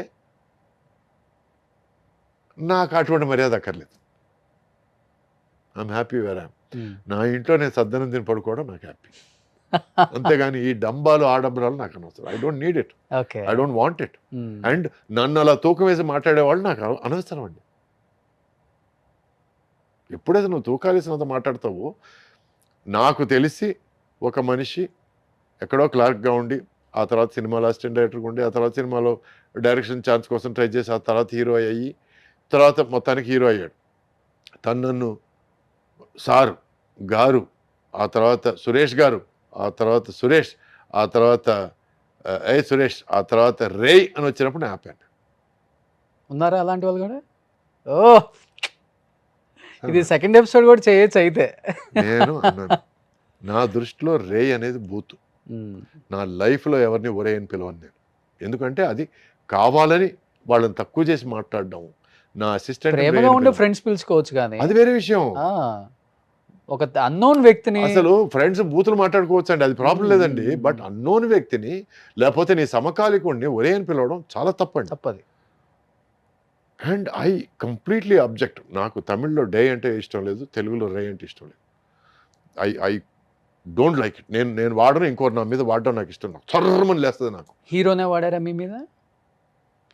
మీ మీద ఏదన్నా హీరోనే వాడారా లేకపోతే డైరెక్టర్? అదే చెప్పాను కదా, ఇలా అంచెలంచెలుగా మర్యాద మారుకుంటూ వచ్చి లాస్ట్లో రే వరకు వచ్చేసరికి నేను చెప్పాను, నువ్వు రే అంటే నేను బూతులు మాట్లాడాల్సి వస్తుంది, స్టాప్ ఇట్. నువ్వు ఎక్కడి నుంచి స్టార్ట్ అయ్యావో నాకు తెలుసు. So keep it at Suresh. నేను గారు కూడా అడగలేదు, సురేష్తో ఆపే, అంతకంటే చనువద్దు అని చెప్పి నేను వెళ్ళిపోయాను అక్కడి నుంచి. ఓకే. ఎవరు ఏమిటి ఎందుకు? పెద్దగా కాంట్రవర్సీలు దిగరు కదా మీరు ఫస్ట్ నుంచి కూడా, మర్యాదగా చెప్తారు అంతే. పార్టీలకు వెళ్ళను, పార్టీలో తాగేసి పిచ్చి పిచ్చిగా బిహేవ్ చేయను, పిచ్చి పిచ్చిగా మాట్లాడను. నేను ఉన్న ఉనికి చాలా మందికి తెలియదు. ఒక స్టేజ్ తర్వాత నా 100 days ఫంక్షన్కి వెళ్ళడం ఆపేశాను, ఆడియో రిలీజ్ ఫంక్షన్కి ఆపేశాను. ఎందుకు? బాగున్న సినిమాలు వాటికవే ఆడుతాయి. మనమేమి నేను చేసిన సినిమా ఎలా ఉందంటే నా భూతో నా భవిష్యత్ ఇవన్నీ అనవసరం. సినిమా మాట్లాడాలి, నేను కాదు. So I always been about work talking, not me talking. నా పని మాట్లాడాలి. సో నేను బాగా చేశాను, నేను లేనా అనేది నా సక్సెస్ఫుల్ ఫెయిల్యూర్లు చెప్పాలి, కానీ నేను చెప్పకూడదండి. సార్ మీ జర్నీలో ఒక వ్యక్తి గురించి అడగకుండా ఫినిష్ చేయలేము అసలుకి, సౌందర్య గారు. ఎందుకంటే ఒక హీరోయిన్ అంటే ఇలానే ఉండాలా, కట్టుబొట్టు ఇలానే ఉండాలి కదా అనే దానికి నిర్వచనం అంటే ఆమె. అమ్మోరు సినిమా నేను యాక్ట్ చేసేటప్పుడు ఆ అమ్మాయిని సెలెక్ట్ చేశారండి. మొత్తానికి మన శ్యామ్ ప్రసాద్ గారు వెళ్ళి బెంగళూరు నుంచి సెలెక్ట్ చేసి తీసుకొచ్చారు. అప్పటికి యంగ్ గర్ల్, అప్పుడు 16 or 17, ఐఎమ్ నాట్ షూర్, నేను ఏజ్ అడగను నేను అమ్మాయి. అప్పుడు డైలాగ్ చెప్తే నేర్చుకొని వచ్చి చెప్పి ప్రతి షాట్కి సార్ సురేష్ గారు కరెక్టేనా మీరు సీనియర్ కదా ఇట్లా మాట్లాడే అమ్మాయి. ఆ సినిమా తనకు ఫస్ట్ మూవీ కదా, ఫస్ట్ మూవీ. అవును. ఆ సినిమా ఫినిష్ అయ్యి ఆ తర్వాత సినిమా సరిలేదు అనుకోని రెండో సినిమా తీసి రెండో సినిమా రిలీజ్ డేట్ వచ్చేసరికి అమ్మాయికి 8 సినిమాలు రిలీజ్ అయిపోయాయి. అప్పటికి స్టార్ అయిపోయింది, పెద్ద హీరోయిన్ అయిపోయింది. సో ఆ తర్వాత ఏమైంది, ఆ అమ్మాయితో హీరోయిన్గా యాక్ట్ చేశాను. ఆ తర్వాత దొంగాట్లో అమ్మాయికి విలన్గా యాక్ట్ చేశాను. తర్వాత వెంకటేష్ గారితో సినిమా చేశాను నేను, వెంకీతో, మీరు కోటి రామకృష్ణ గారి cinema, Deviputrudu. Yes. So beginning Ammoru సినిమాలో ఎట్లా ఉండిందో తన బిహేవియర్, దేవిపుత్రుడు లాస్ట్ సినిమా మేము చేయడం, దేవిపుత్రుడు వరకు బిహేవియర్ ఏమాత్రం మారలేదండి. దానికి మాత్రం నేను చేయెత్తి దండం పెడతాను. ఎందుకంటే కొంతమంది తమ పరిస్థితులను బట్టి, తను తీసుకునే పారితోషికాన్ని బట్టి, తమ ఉన్న లెవెల్ని బట్టి బిహేవియర్లో మారుతుంటాయి, కానీ ఆ అమ్మాయిలు ఎక్కడా బిహేవియర్ మారలేదు. ఫర్ దాట్ ఒక హీరోయిన్కి అది కొంచెం కష్టం అండి, చాలా కష్టం సార్. ఆ మార్పు రాకుండా ఉండడం చాలా కష్టం. ఎప్పటికీ ఒక ఆప్తుడిని, ఒక బంధువుని పలకరించినట్టే పలకరించేది. సురేష్ గారు బాగున్నారండి, ఇంట్లో అందరూ బాగున్నారండి, ఇట్లాగే మాట్లాడేది. So I really love that attitude.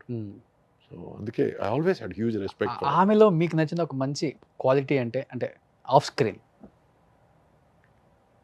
నవ్వు. She had an amazing smile అండి, చూస్తూ ఉండిపోదామనే ఒక నవ్వు. అంటే ఎట్లా అంటే ఒక పక్కింటి పిల్ల, లేకపోతే ఓ పల్లెటూరులో ఒక అందమైన అమ్మాయిని చూస్తే అరే ఈ కట్టుబొట్టు బాగుంది, ముచ్చటేసే ఒక నవ్వు అండి. వేరే ఏ ఐడియా రాని ఒక నవ్వు, అంటే ముచ్చట వేస్తుంది చూడండి కొంతమంది. అవునవును, ఆ ముచ్చటే ఫీల్ అయ్యాను. She had amazing smile and she had dancing ice అంటే కళ్ళు ఆల్వేస్ యాక్టివ్, అలైవ్. సో అప్పుడప్పుడు మాట్లాడేవాడిని, హలో నేను ఇక్కడే ఉన్నాను, నన్ను చూసి మాట్లాడేది. ఎందుకంటే మాట్లాడితే అట్లానే తను ఇక్కడ ఉన్న నన్ను చూసి మాట్లాడనేవాడిని. So she had that enthusiasm for life, she loved life. Acting లో కూడా అంతే. అవును, ఏదో అసలుకి ఇంట్లో జరిగిన సిచ్యువేషన్స్ లాగే లైవ్లీగా ఉంటాయి. సో అంత లవ్ ఫర్ లైఫ్ ఉన్న ఒక మనిషి లైఫ్ పోయిందంటే ఐ ఫెల్ట్ రియలీ బ్యాడ్. నా జీవితంలో 2 సార్లు ఏడ్చానండి నేను. ఎందుకంటే ఎక్కడో చిన్న ఫిలాసఫీ, నాలో వచ్చిన ఫిలాసఫీ ఏంటంటే మనం వచ్చాం కాబట్టి పోక తప్పదు. సో ఇక్కడ మన స్కిన్, బోన్స్, ఫ్లెష్ చచ్చిపోయినా కూడా ఆత్మ చావదు. ఆత్మ ఇంకో చోటకి వెళ్ళి ఇంకొక ప్లేస్లో పుట్టి ఇంకొక జీవితం స్టార్ట్ అవుతుంది అనే ఫిలాసఫీకి వచ్చేసాను నేను. సో నా తాతగారు పోయినా, మా పెద్దమ్మ పోయినా, అత్తగారు పోయినా, అత్తయ్య మా ఫాదర్ సిస్టర్ పోయినా, మా ఫాదర్ పోయినా నేను కన్నీళ్ళు వదలలేదు. Because better life, they are going to another, ఇంకొక అధ్యాయం, ఇంకొక చాప్టర్ వాళ్ళ లైఫ్లో స్టార్ట్ చేయబోతున్నారు అనే ఫీలింగ్. శ్రీహరి, సౌందర్య ఇద్దరు నేను కంట్రోల్ చేయలేకపోయినా. I had tears in my eyes and it was genuine respect and genuine regret that God took them away too soon. చిన్న ఏజ్ లో అదే చెప్తాను, టూ సూన్. ఇంత తొందరగా తీసుకెళ్ళడం అన్యాయం, మరీ అన్యాయం. నేను మాట్లాడాను సార్ 1 వీక్ బ్యాక్ వాళ్ళ హస్బెండ్ తో, అలాగా? రఘు గారితో. అయ్యో. చాలా హ్యాపీ ఫీల్ అయ్యారు ఆయన. ఎంత హ్యాపీ ఫీల్ అయ్యారంటే ఇప్పుడు పెళ్ళి అయిపోయిందంట, ఆహా. 2 పాపలు. ఓ. నేను అన్నాను సౌందర్య గారు మళ్ళీ పుట్టారండి అన్నాను. పుట్టారంటే అవునండి పుట్టారు, సేమ్ డిట్టో అన్నారు. అయ్యో. కానీ అమ్మోరు టైంలో ఈ గ్రాఫిక్స్ ఇవంతా గ్రేట్ కదా సార్ ఆ చాలా. టైంలో. అది ఎంఎస్ రెడ్డి గారు శ్యామ్ ప్రసాద్ రెడ్డి గారికి చెప్పాలండి, credit entire credit goes to him అండి. ఒక సినిమా తీయడం, ఆ సినిమా బాగాలేదనుకొని మళ్ళీ తీయడం, సో ఆ పంతం కానీ ఆ పట్టుదల కానీ శ్యామ్ ప్రసాద్ రెడ్డి గారికి హ్యాట్స్ ఆఫ్ టు హిమ్. అమ్మారు క్రెడిట్ ఆయనదేనండి. సార్ మీ విషయంలో చూస్తే ఎవరితో కాంట్రవర్సీ ఉండదు, ఎవరితో గొడవ పెట్టుకోరు కదా. మరి ఒక హీరోయిన్తో ఏంటి ఆల్మోస్ట్ 10 సంవత్సరాలు మాట్లాడకుండా 10 హిట్లు కొట్టారంట. అయ్యా, ఎవరా హీరోయిన్? విజయశాంతి. విజయశాంతి గారు మీరా? మాట్లాడుకోదా? మాట్లాడుకోలేదు. ఎన్ని సంవత్సరాలు? ఈ రోజు ఆలోచిస్తే ఆల్మోస్ట్ 10 years. ఈ రోజు తిరిగి ఆలోచిస్తే ఎందుకు గొడవ పడ్డాం కూడా తెలియదు, మర్చిపోయాను నేను. బట్ ఆ తర్వాత మళ్ళీ కలిసి మాట్లాడుకున్నాం. బట్ ఎక్కడో మధ్యలో ఒక 2-3 తమిళ సినిమాలు, 2-3 తెలుగు సినిమాలు అయిపోయినాయి. మళ్ళీ కలిసి మాట్లాడుకునే టయానికి తను she became a super star, lady super star, అంతా అయిపోయింది. ఓకే. అండ్ నేను బిజీగా నా సైడ్ బిజీగా ఉన్నాను. ఆ తర్వాత చాలా సందర్భాలు వచ్చాయి నాకు విజయశాంతి సినిమాలో యాక్ట్ చేయడం. నాకున్న ఫీలింగ్ ఏమిటంటే నేను విజయశాంతి కలిసి సినిమా చేయాలి కానీ విజయశాంతి సినిమాలో నేను ఉండకూడదని. మీకు అర్థమైందా? అర్థమైంది. ఎందుకంటే అప్పటికి తన సినిమాలో హీరోలది చాలా చిన్న పాత్ర అయిపోయింది. ఎక్కడో సాంగ్స్కి మాత్రం, ఎక్కడో లాస్ట్లో రావడం మాత్రం, అటువంటి లేడీ సూపర్ స్టార్. కాబట్టి నేను అటువంటి పాత్రలు నాకు రుచించలేదు. I don't want to get into that thing. So I said నన్ను వదిలేయండి. కాబట్టి మళ్ళీ వర్క్ చేసే సందర్భం ఏమో, మళ్ళీ ఈరోజు ఫాదర్స్ గాను మదర్స్ గాను మళ్ళీ కలిసి పని చేస్తాము. Never say never. మళ్ళీ 10 సంవత్సరాల తర్వాత ఎక్కడ హాయ్ చెప్పుకున్నారు మరి? ఊటీలో. ఓకే. ఊటీలో బాలకృష్ణ గారి సినిమా చేస్తుంటాను. సో మా మేకప్ మ్యాన్ కలిసి మాట్లాడుకుంటుంటే నేను తన మేకప్ మ్యాన్ కలవడానికి వచ్చాను. అప్పుడు ఆ టైంలో తను గట్టిగా పిలిచింది, అంటే సురేష్ గారి మేకప్ మ్యాన్తో మాట్లాడుతున్నాను, తను కన్వే చేశాడు. సురేష్ గారు వచ్చారని తను అడిగింది. అప్పుడు నేను తిరిగి చూడడం జరిగింది. ఒకరినొకరు చూసుకోవడం, ఒక చిన్న మినిట్ పాజ్, ఆ తర్వాత తను లేవడం, తర్వాత నేను తన దగ్గరికి నడవడం, హలో హౌ ఆర్ యూ అనడం, I'm fine how are you అనడం, మళ్ళీ మాటలు స్టార్ట్ అయినాయి.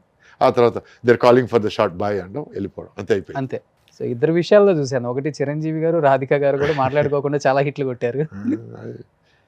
అంటే అవన్నీ బాల్యం అనుకుందాం. బాల్యంలో ఉన్న పిచ్చిదనం, లేకపోతే మూర్ఖత్వం, లేకపోతే పట్టుదల, లేకపోతే పంతం, అంతే. అసలు అందరూ ఈ క్వశ్చన్ అడగకపోతే నన్ను తిడతారు. 60లో కూడా ఎలా మెయింటైన్ చేస్తున్నారు సార్? 60 కాదు, ఇంకా 60 అవ్వలేదు, 59. సరేలే, ఒక సంవత్సరం అటు ఇటు. ఏంటి డైట్, ఏం ఫుడ్ తీసుకుంటారు, ఏం ఎక్సర్సైజ్ చేస్తారు? సడన్గా ఒక 6 నెలల క్రితం ఒక చిన్న ఫీలింగ్, నేను ఐఎమ్ నాట్ హెల్దీ. ఎక్కడో మెట్లెక్కుతున్నప్పుడు చిన్న భారంగా ఫీల్ అవ్వడం, మోకాళ్ళ నొప్పులు. ఆల్రెడీ మోకాళ్ళు మీద డాన్సులు చేసి మోకాళ్ళ మీద పడిపోయి ఫైట్లు అప్పుడు సో డ్యామేజ్ జరిగింది. భుజం ప్రాబ్లం, ఫైట్ మాస్టర్ కారుని గుద్దమని చెప్పి నేను గుద్ది, నమ్మి, అతని మాటలు నమ్మి, ఇవన్నీ ఈరోజు రోపులతోనూ వాటితోనూ గ్రాఫిక్స్తోనూ చేయాల్సిన పనులు ఆ టైంలో మేము మోటుగా చేసేసాం. సో బ్యాక్ బోన్ ఆపరేషన్ అది ఇది అంతా అయింది. సో మెల్లగా అవన్నీ అయినాయి కదా, మనం ఇవన్నీ న్యాచురల్ నార్మల్ ఏమో అనుకొని జీవితం సాగిస్తున్న టైంలో సడన్గా ఎక్కడో చోట ఒక 63-year-old హీరో సినిమా చూడడం జరిగింది. Tom cruise. ఎంత బాగున్నాడు, ఎంత అందంగా ఉన్నాడు, ఈ వయసులో కూడా ఏం బాగున్నాడు అంటే పక్కనే మా వైఫ్, వాడికంటే చిన్నోడు నువ్వు అని జ్ఞాపకం చేసింది. అక్కడ నుంచి ఎక్కడో కీడ స్టార్ట్ అయిందండి. ఎక్కడో ఈ తొలి చేయడం అంటారు చూడండి, పురుగు తొలి చేయడం. అక్కడ నుంచి ఆ తర్వాత మళ్ళీ కొన్ని విషయాలు జరిగి I decided that enough is enough, I need to get back. Okay. Get back to life, get back to being healthy, get back to being fit. అప్పటి వరకు నేను 2-3 సార్లు I went into fitness regime, muscles గిజిల్స్ అని పెంచుకున్నాను. మీరు దొంగాట పట్టుకొని చూద్దాం టైంలో చూసుంటే ఎలా ఉంటారు మీరు, 6 ప్యాక్ మెయింటైన్ చేసిన హీరో. ఎస్. సో అటువంటి టైంలో అక్కడ నుంచి వచ్చి ఇప్పుడు ఈరోజు నేను I'm not looking for muscles, I'm not looking for show, fitness, healthy. ఈరోజు పరిగెత్తమంటే పరిగెత్తగలగాలి, జంప్ చేయమంటే జంప్ చేయగలగాలి. I need to be fit. అంటే మార్నింగ్ లేచిన వెంటనే I need to feel healthy. ఎందుకంటే 6 నెలల క్రితం సురేష్ లేచిన వెంటనే ఈరోజు నడుము నొప్పి ఉందా లేదా అని టెస్టింగ్ చేసుకోవడాలు, మోకాలు నొప్పి ఉందా లేదా చూసుకోవడాలు, ఇట్లా లేచిన పరిస్థితి నుంచి ఈరోజు నేను చిన్న చెంగుని లేచి okay how do I start the day అని ఆలోచించడాలు మొదలైంది. So for that it is a gradual process. First ఏంటంటే ఒక 3 రోజులు వరుసగా తినలేదు, దాంతో చాలా మంది టెన్షన్ పడిపోయారు. I lost close to 6 kilos ఆ 3 రోజుల్లోనే. ఓన్లీ వాటర్ తీసుకున్నాం, ఓన్లీ వాటర్ అండ్ నిమ్మరసం ఎప్పుడైనా మరి ఆరాట. That was wrong, very wrong. ఎవరు చేయకూడదు అట్లాంటివి. And but I needed to something to kick start, ఏదో ఒకటి పంచ్ ఇవ్వాలని అనుకున్నాను, ఇచ్చాను. అప్పటి నుంచి then I started okay researching. This is nutrition, this is food, this is good, this is not good. ఈ ఫుడ్స్ అవాయిడ్ చేయాలి, ఈ ఫుడ్స్ ఫాలో చేయాలి, ఈ ఎక్సర్సైజ్ అవాయిడ్ చేయాలి, ఈ ఎక్సర్సైజ్ ఫాలో చేయాలి. నీకు షోల్డర్ ప్రాబ్లం ఉంటే ఈ ఎక్సర్సైజ్ అవాయిడ్ చేయాలి, బ్యాక్ ప్రాబ్లం ఉంటే ఈ ఎక్సర్సైజ్ అవాయిడ్ చేయాలి. ఇవన్నీ నేను యాజ్ అ సైన్స్ నేను నేర్చుకున్నాను. ఈరోజు ఐఎమ్ ఒక అప్రెంటిస్ న్యూట్రిషనిస్ట్, ఒక అప్రెంటిస్ హెల్త్ కోచ్ అని అనుకోవచ్చు. ఎందుకంటే అంత ఇన్ఫర్మేషన్ ఉంది. వీడియోలు స్టార్ట్ చేద్దాం మరి. Actually not a bad idea, why not. yes yeah. So okay, coming to the point, అది దాని తర్వాత మాట్లాడుకుందాం. సో ఏంటంటే ప్రతి బాడీ టైప్ ఇస్ డిఫరెంట్ అండి. మీ బాడీ టైప్ డిఫరెంట్ ఉంటుంది. My body type there is endomorphic, there is exomorphic. కొంతమంది లావుగా ఉంటారు బట్ బలం తక్కువ ఉంటుంది, కొంతమంది సన్నగా ఉంటారు బట్ బలశాలు, అండ్ కొంతమంది ఫ్లెక్సిబుల్గా కనపడతారు కానీ దే ఆర్ నాట్ ఫ్లెక్సిబుల్. కొంతమంది లావుగా ఉండి వీడేం చేస్తాడు అన్నప్పుడు వాళ్ళు పల్టీలు కొడతారు. ఇప్పుడు చైనాలో there is an actor called Sammo Hung. అవును, అతను ఈ జాకీ చాన్తో కలిపి బాగా లావుగా ఉంటాడు, పొట్టా గిట్ట ఉంటుంది, బాణ పొట్ట ఉంటుంది. అతను జాకీ చాన్తో కలిపి చాలా సినిమాలు చేశాడు. తను హీరో వాళ్ళు వచ్చాడు. ఈరోజు తను #1 fight master. Okay. Plus at same time Sha Po Lang అనే సినిమాలో విలన్గా కూడా చేశాడు. తను హీఈస్ అమేజింగ్లీ ఫ్లెక్సిబుల్ అండి, అమేజింగ్లీ ఫ్లెక్సిబుల్. సో అతను చూస్తే ఇంత flexibility. So what I'm trying to says, every body type is different. మనకి ఏది కరెక్ట్ అనేది మనం ఆచితూచి దాన్ని ఎంచుకొని ఆ మార్గంలో మనం ఫాలో అయితే హెల్తీగా ఉంటాం. లేకపోతే మనం సడన్గా వాళ్ళు 60 కిలోలు ఎత్తుతున్నారు కదా, మనం కూడా ఇద్దాం 60 కిలోలు అంటే మాత్రం నెక్స్ట్ 1 month మాత్రం పడిపోతారు కింద. So you need to understand the process, understand the science, understand the process and understand the capabilities. Okay. Food ఏం తీసుకుంటారు? Morning I start with green tea అండి. First water, lots of water. Okay. And first 1 hour వరకు నేను I don't take any concentrated food, no carbohydrates, no complex food. Water, తర్వాత green tea, ఆ తర్వాత any fruit. ఇది exercise start చేసే ముందు apple, orange, anything, and pineapple. These are good foods. అంటే they are not foods that will sit inside. కొన్ని fruits ఉన్నాయి sugar content ఎక్కువ ఉండే, పీచెస్ కానీ, తర్వాత ప్లమ్స్ కానీ, వీటన్నిటిలో షుగర్ కంటెంట్ ఎక్కువ. I would rather avoid those foods. ఆ తర్వాత నేను వర్కౌట్ స్టార్ట్ చేస్తాను. వర్కౌట్ స్టార్ట్ చేసి ఐ ఫినిష్ ఫస్ట్ కార్డియో కానీ, తర్వాత వెయిట్స్కి వెళ్తాను. కార్డియో అండ్ వెయిట్స్ మధ్యలో నేను I have my breakfast egg whites, steamed vegetables, and sometimes ఎప్పుడన్నా మరీ ఆకలి అయిందంటే I take a piece of grill fish or whatever. ఆ తర్వాత there is a long gap between that and lunch. ఆ gap మధ్యలో ఈ 1 hour గ్యాప్ వదిలేసి I going to, if there is weight training, I going to weight training. Otherwise I going to calisthenics or stretching or yoga or ab exercises. So every day is full అండి. Every day ఒక్కొక్క చార్ట్లో programme. కూడా 6 pack తెచ్చారా మళ్ళీ? 6 pack కాదని, flat stomach ఉంది దేవుడి దయ వల్ల. But I'm not looking for 6 pack. ఎందుకంటే 6 pack need to give lot of strenuous exercises which gives more this on your back, more strain on your back, number 1. Number 2, you need to do amazing calorie deficit food. Calorie deficit ante మీరు energy spend చేసేదానికి మీరు తినడానికి చాలా తేడా ఉంది. అవునవును. మీరు తినడం చాలా తక్కువ ఉండాలి, ఎనర్జీ వదిలేయడం చాలా ఎక్కువ ఉండాలి. Number 3 is water deficit food you need to take. Okay. అంటే మీరు తీసుకునే లిక్విడ్స్ కూడా తక్కువైపోవాలి. ఈరోజు మీరు హీరోలు 6 ప్యాక్స్తో చూశారంటే వాళ్ళు దానికి ముందే ఒక 2-3 వీక్స్ ముందు నుంచి ప్రిపరేషన్ స్టార్ట్ అయ్యి ఆ సీన్ కోసం ఆ 6 ప్యాక్ ప్రిపేర్ చేసుకొని ఆ తర్వాత మెల్లగా they start going off that 6 pack. 6 pack is not a permanent process అండి. పర్మనెంట్గా 6 ప్యాక్ కానీ మెయింటైన్ చేస్తే మాత్రం హెల్త్ దొబ్బుద్ది and you will not be responsible for what is going to happen. Cardiac అరెస్ట్లంతా అవును, అన్నీ వస్తాయి. 6 pack is not a fashion అండి. It is an exhibition. It is not fashion, it is exhibition. It is for an event. ఒక swim సూట్తో song కానీ, లేకపోతే ఒక fight sequence కానీ, లేకపోతే ఒక ఎనీ పర్టికులర్ సీక్వెన్స్ కోసం ఆ 6 ప్యాక్స్ చూపిస్తే ఎస్. మొన్న రితిక్ రోషన్ బాడీ చూసి నేను వా అన్నాను. మా ఫ్రెండ్ కూడా వా అన్నాడు. ఇట్లాగే మెయింటైన్ చేస్తే బాగుంటుంది అన్న. తర్వాత మళ్ళీ ఎక్కడో స్టేట్మెంట్ అన్నాను, I try to maintain my physique after fighter and అని చేతిలో కట్టుతో కనిపించాడు. So some things you should not over stretch అండి. It is not good. Maintain a flat stomach and when సందర్భం వచ్చినప్పుడు దానికోసం 6 ప్యాక్స్ కోసం ఓకే. ట్రై. ఈ గ్రిల్ చికెన్ తిన్న తర్వాత ఇంకా ఈవినింగ్ ఏం తీసుకుంటారు? ఇంకా అంతే అంతే లేదు అంటే నాకు ఆ మధ్యాహ్నం లంచ్కి నేను ఐ టేక్ పుల్కాలతో గ్రిల్ చికెన్ కానీ, గ్రిల్ ఫిష్ కానీ, ఆ తర్వాత తందూరి ప్రాన్స్ కానీ అట్లాంటివి ఏదైనా తీసుకుంటాను. ప్లస్ దాల్, ఒక పెద్ద కప్పు దాల్ తాగేస్తాను. ఓన్లీ పప్పు మాత్రం. అంటే వీలైనంత వరకు రైస్ అవాయిడ్ చేయాలి. అది ఓన్లీ ఫర్ సండే అండి. ఆ సండే రోజు ఏంటంటే ఫ్రైడ్ రైస్ కానీ, బిర్యానీ రైస్ కానీ ఒక కప్పు, దాంతోపాటు ఫ్రై పీస్ బిర్యానీ అంటే ఈ మధ్య బాగా ఇష్టం, మొగలాయి బిర్యానీ అంటే ఇష్టం, దమ్ బిర్యానీ అంటే ఇష్టం. సో అవన్నీ సండే కోసం అట్టి పెట్టాను.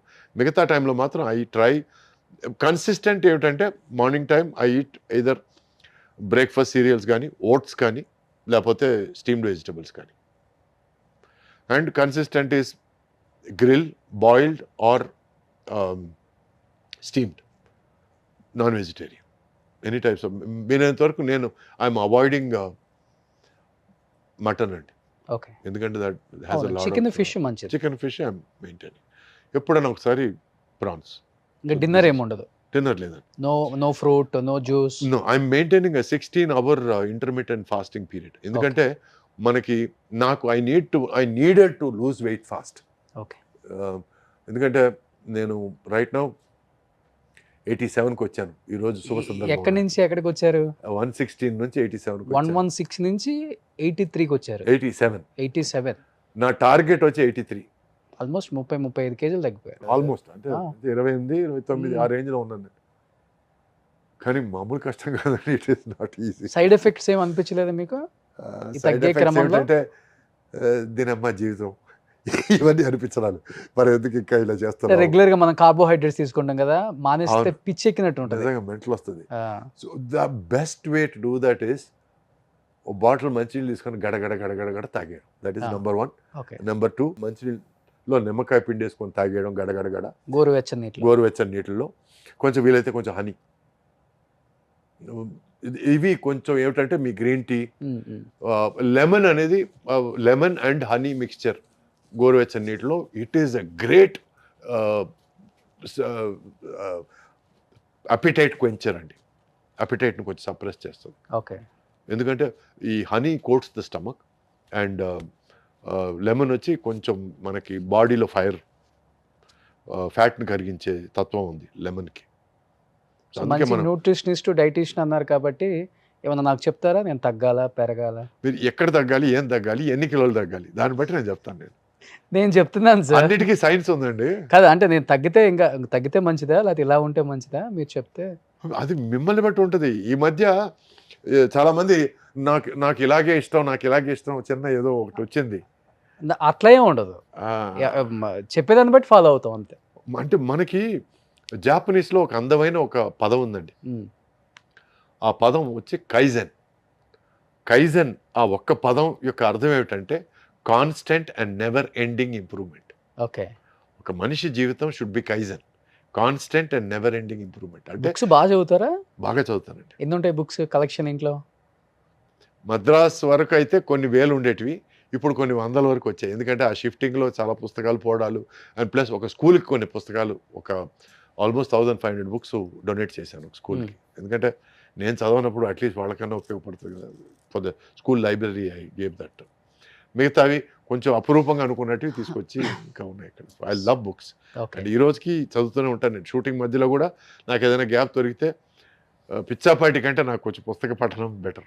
Waiting for third inning. అది థర్డ్, ఫోర్త్, ఫిఫ్త్ చాలా ఇన్నింగ్స్ అయిపోయాయండి. చాలా మంది ఇప్పటికి సురేష్ అయిపోయాడు ఇంకా సినిమాల్లోకి రాడని ఒకసారి అమెరికాలో సెటిల్ అయిపోయాడని ఒకసారి ఏదో నడువు ఏదో ఇరిగిందంట కదా, దొబ్బింది కదా మొత్తం ఇంకా అని ఒకసారి, ఆ తర్వాత ఒకసారి మద్రాసు నుంచి రాలేదంట కదా అని ఒకసారి హైదరాబాద్లోనే ఉన్నాడా అని. అయ్యా నేను 20 సంవత్సరాలుగా హైదరాబాద్లోనే ఉన్నాను, ఇక్కడే ఉన్నాను, మోకిలాలే ఉన్నాను, హైదరాబాద్ వాసిని నేను.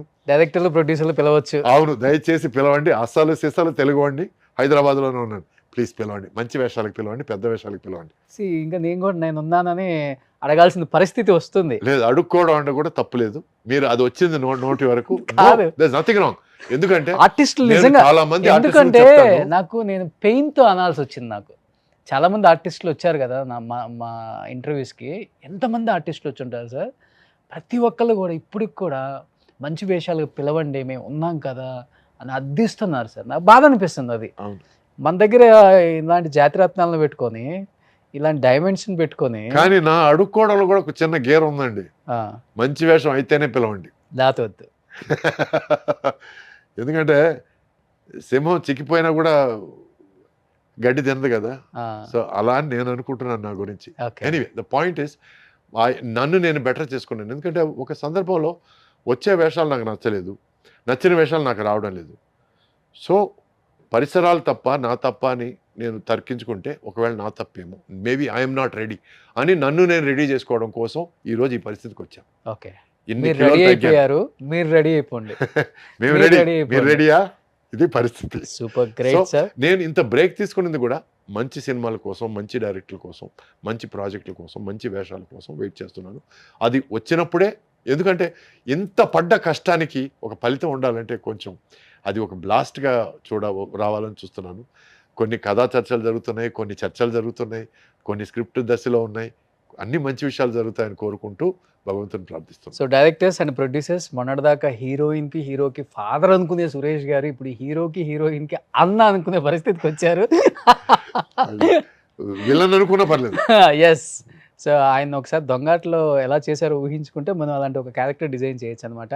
ఎనీహౌ సార్, మంచి వాళ్ళకి ఎప్పుడు మంచి జరుగుతుంది. అండ్ మీలాగా డౌన్ టు ఎర్త్ ఉండే ఆర్టిస్ట్ని నేను చాలా తక్కువ మందిని చూశాను ఇండస్ట్రీలో. అండ్ మీరు కూడా ఒకళ్ళు దాంట్లో.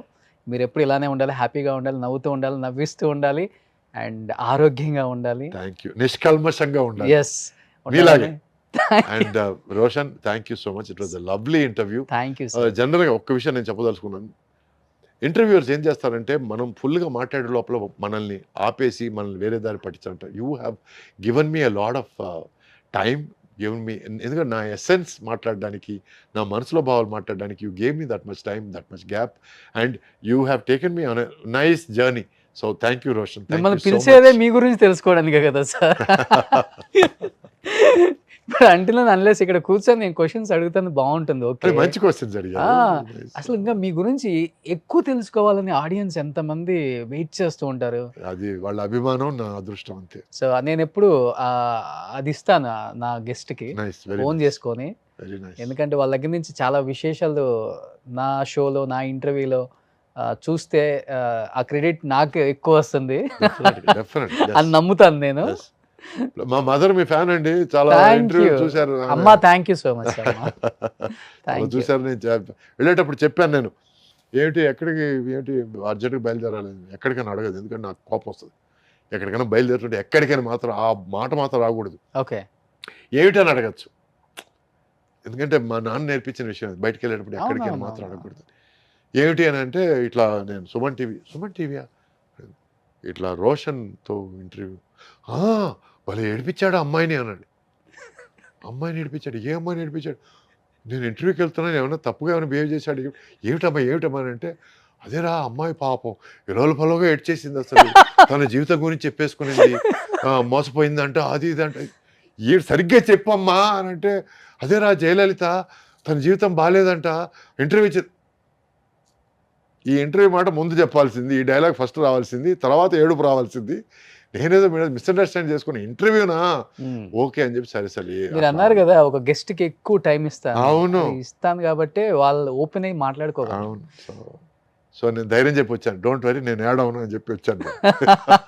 సూపర్ సార్, నిజంగా చాలా హ్యాపీగా ఉంది సార్ మిమ్మల్ని ఎలా చూడటం. మీరు అనుకున్నట్లుగానే మంచి క్యారెక్టర్స్ రావాలి, చెయ్యాలి. మీలాంటి వాళ్ళు ఉంటేనే మాకు కూడా చాలా హ్యాపీగా ఉంటుంది స్క్రీన్ మీద మీలాంటి వాళ్ళని చూస్తున్నప్పుడు. అండ్ ఈ జనరేషన్ వాళ్ళు కూడా మిమ్మల్ని మర్చిపోలేదు అంటే బికాజ్ మీరు చేసిన సినిమాలు అలాంటివి కాబట్టి. తెర మీద అటువంటి వేషాలు దొరికారు, దొరికాయి, డైరెక్టర్లు దొరికారు, అటువంటి మంచి ప్రొడ్యూసర్లు దొరికారు.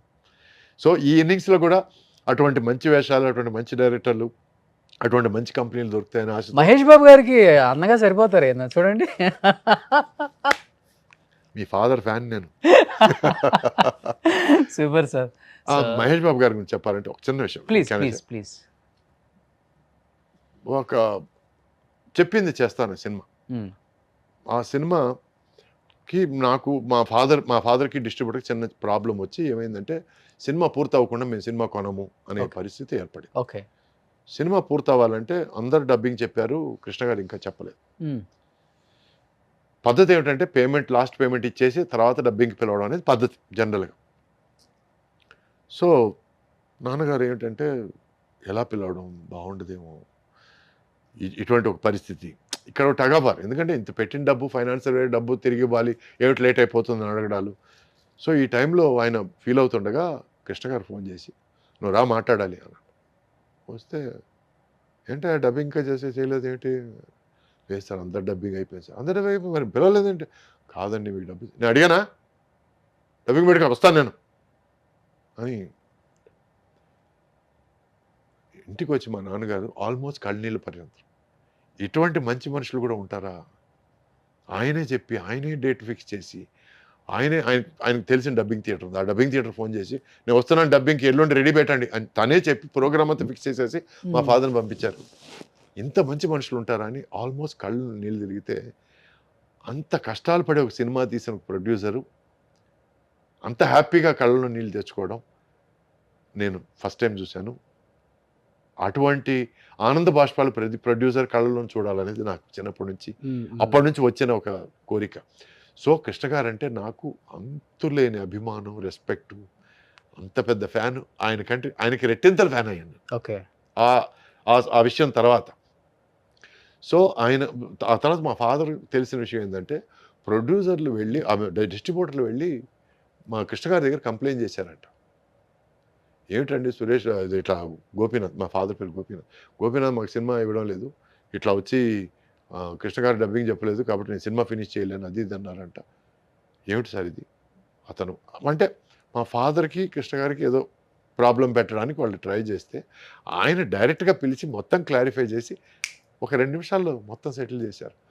అంత ఉదాత్తమైన ఆయన మా ఫాదర్కి మాత్రమే కాదండి, నేను ప్రామిస్గా చెప్తున్నాను చాలామంది ప్రొడ్యూసర్లకు చేశాడు ఆయన. Is so great an individual Krishna గారు.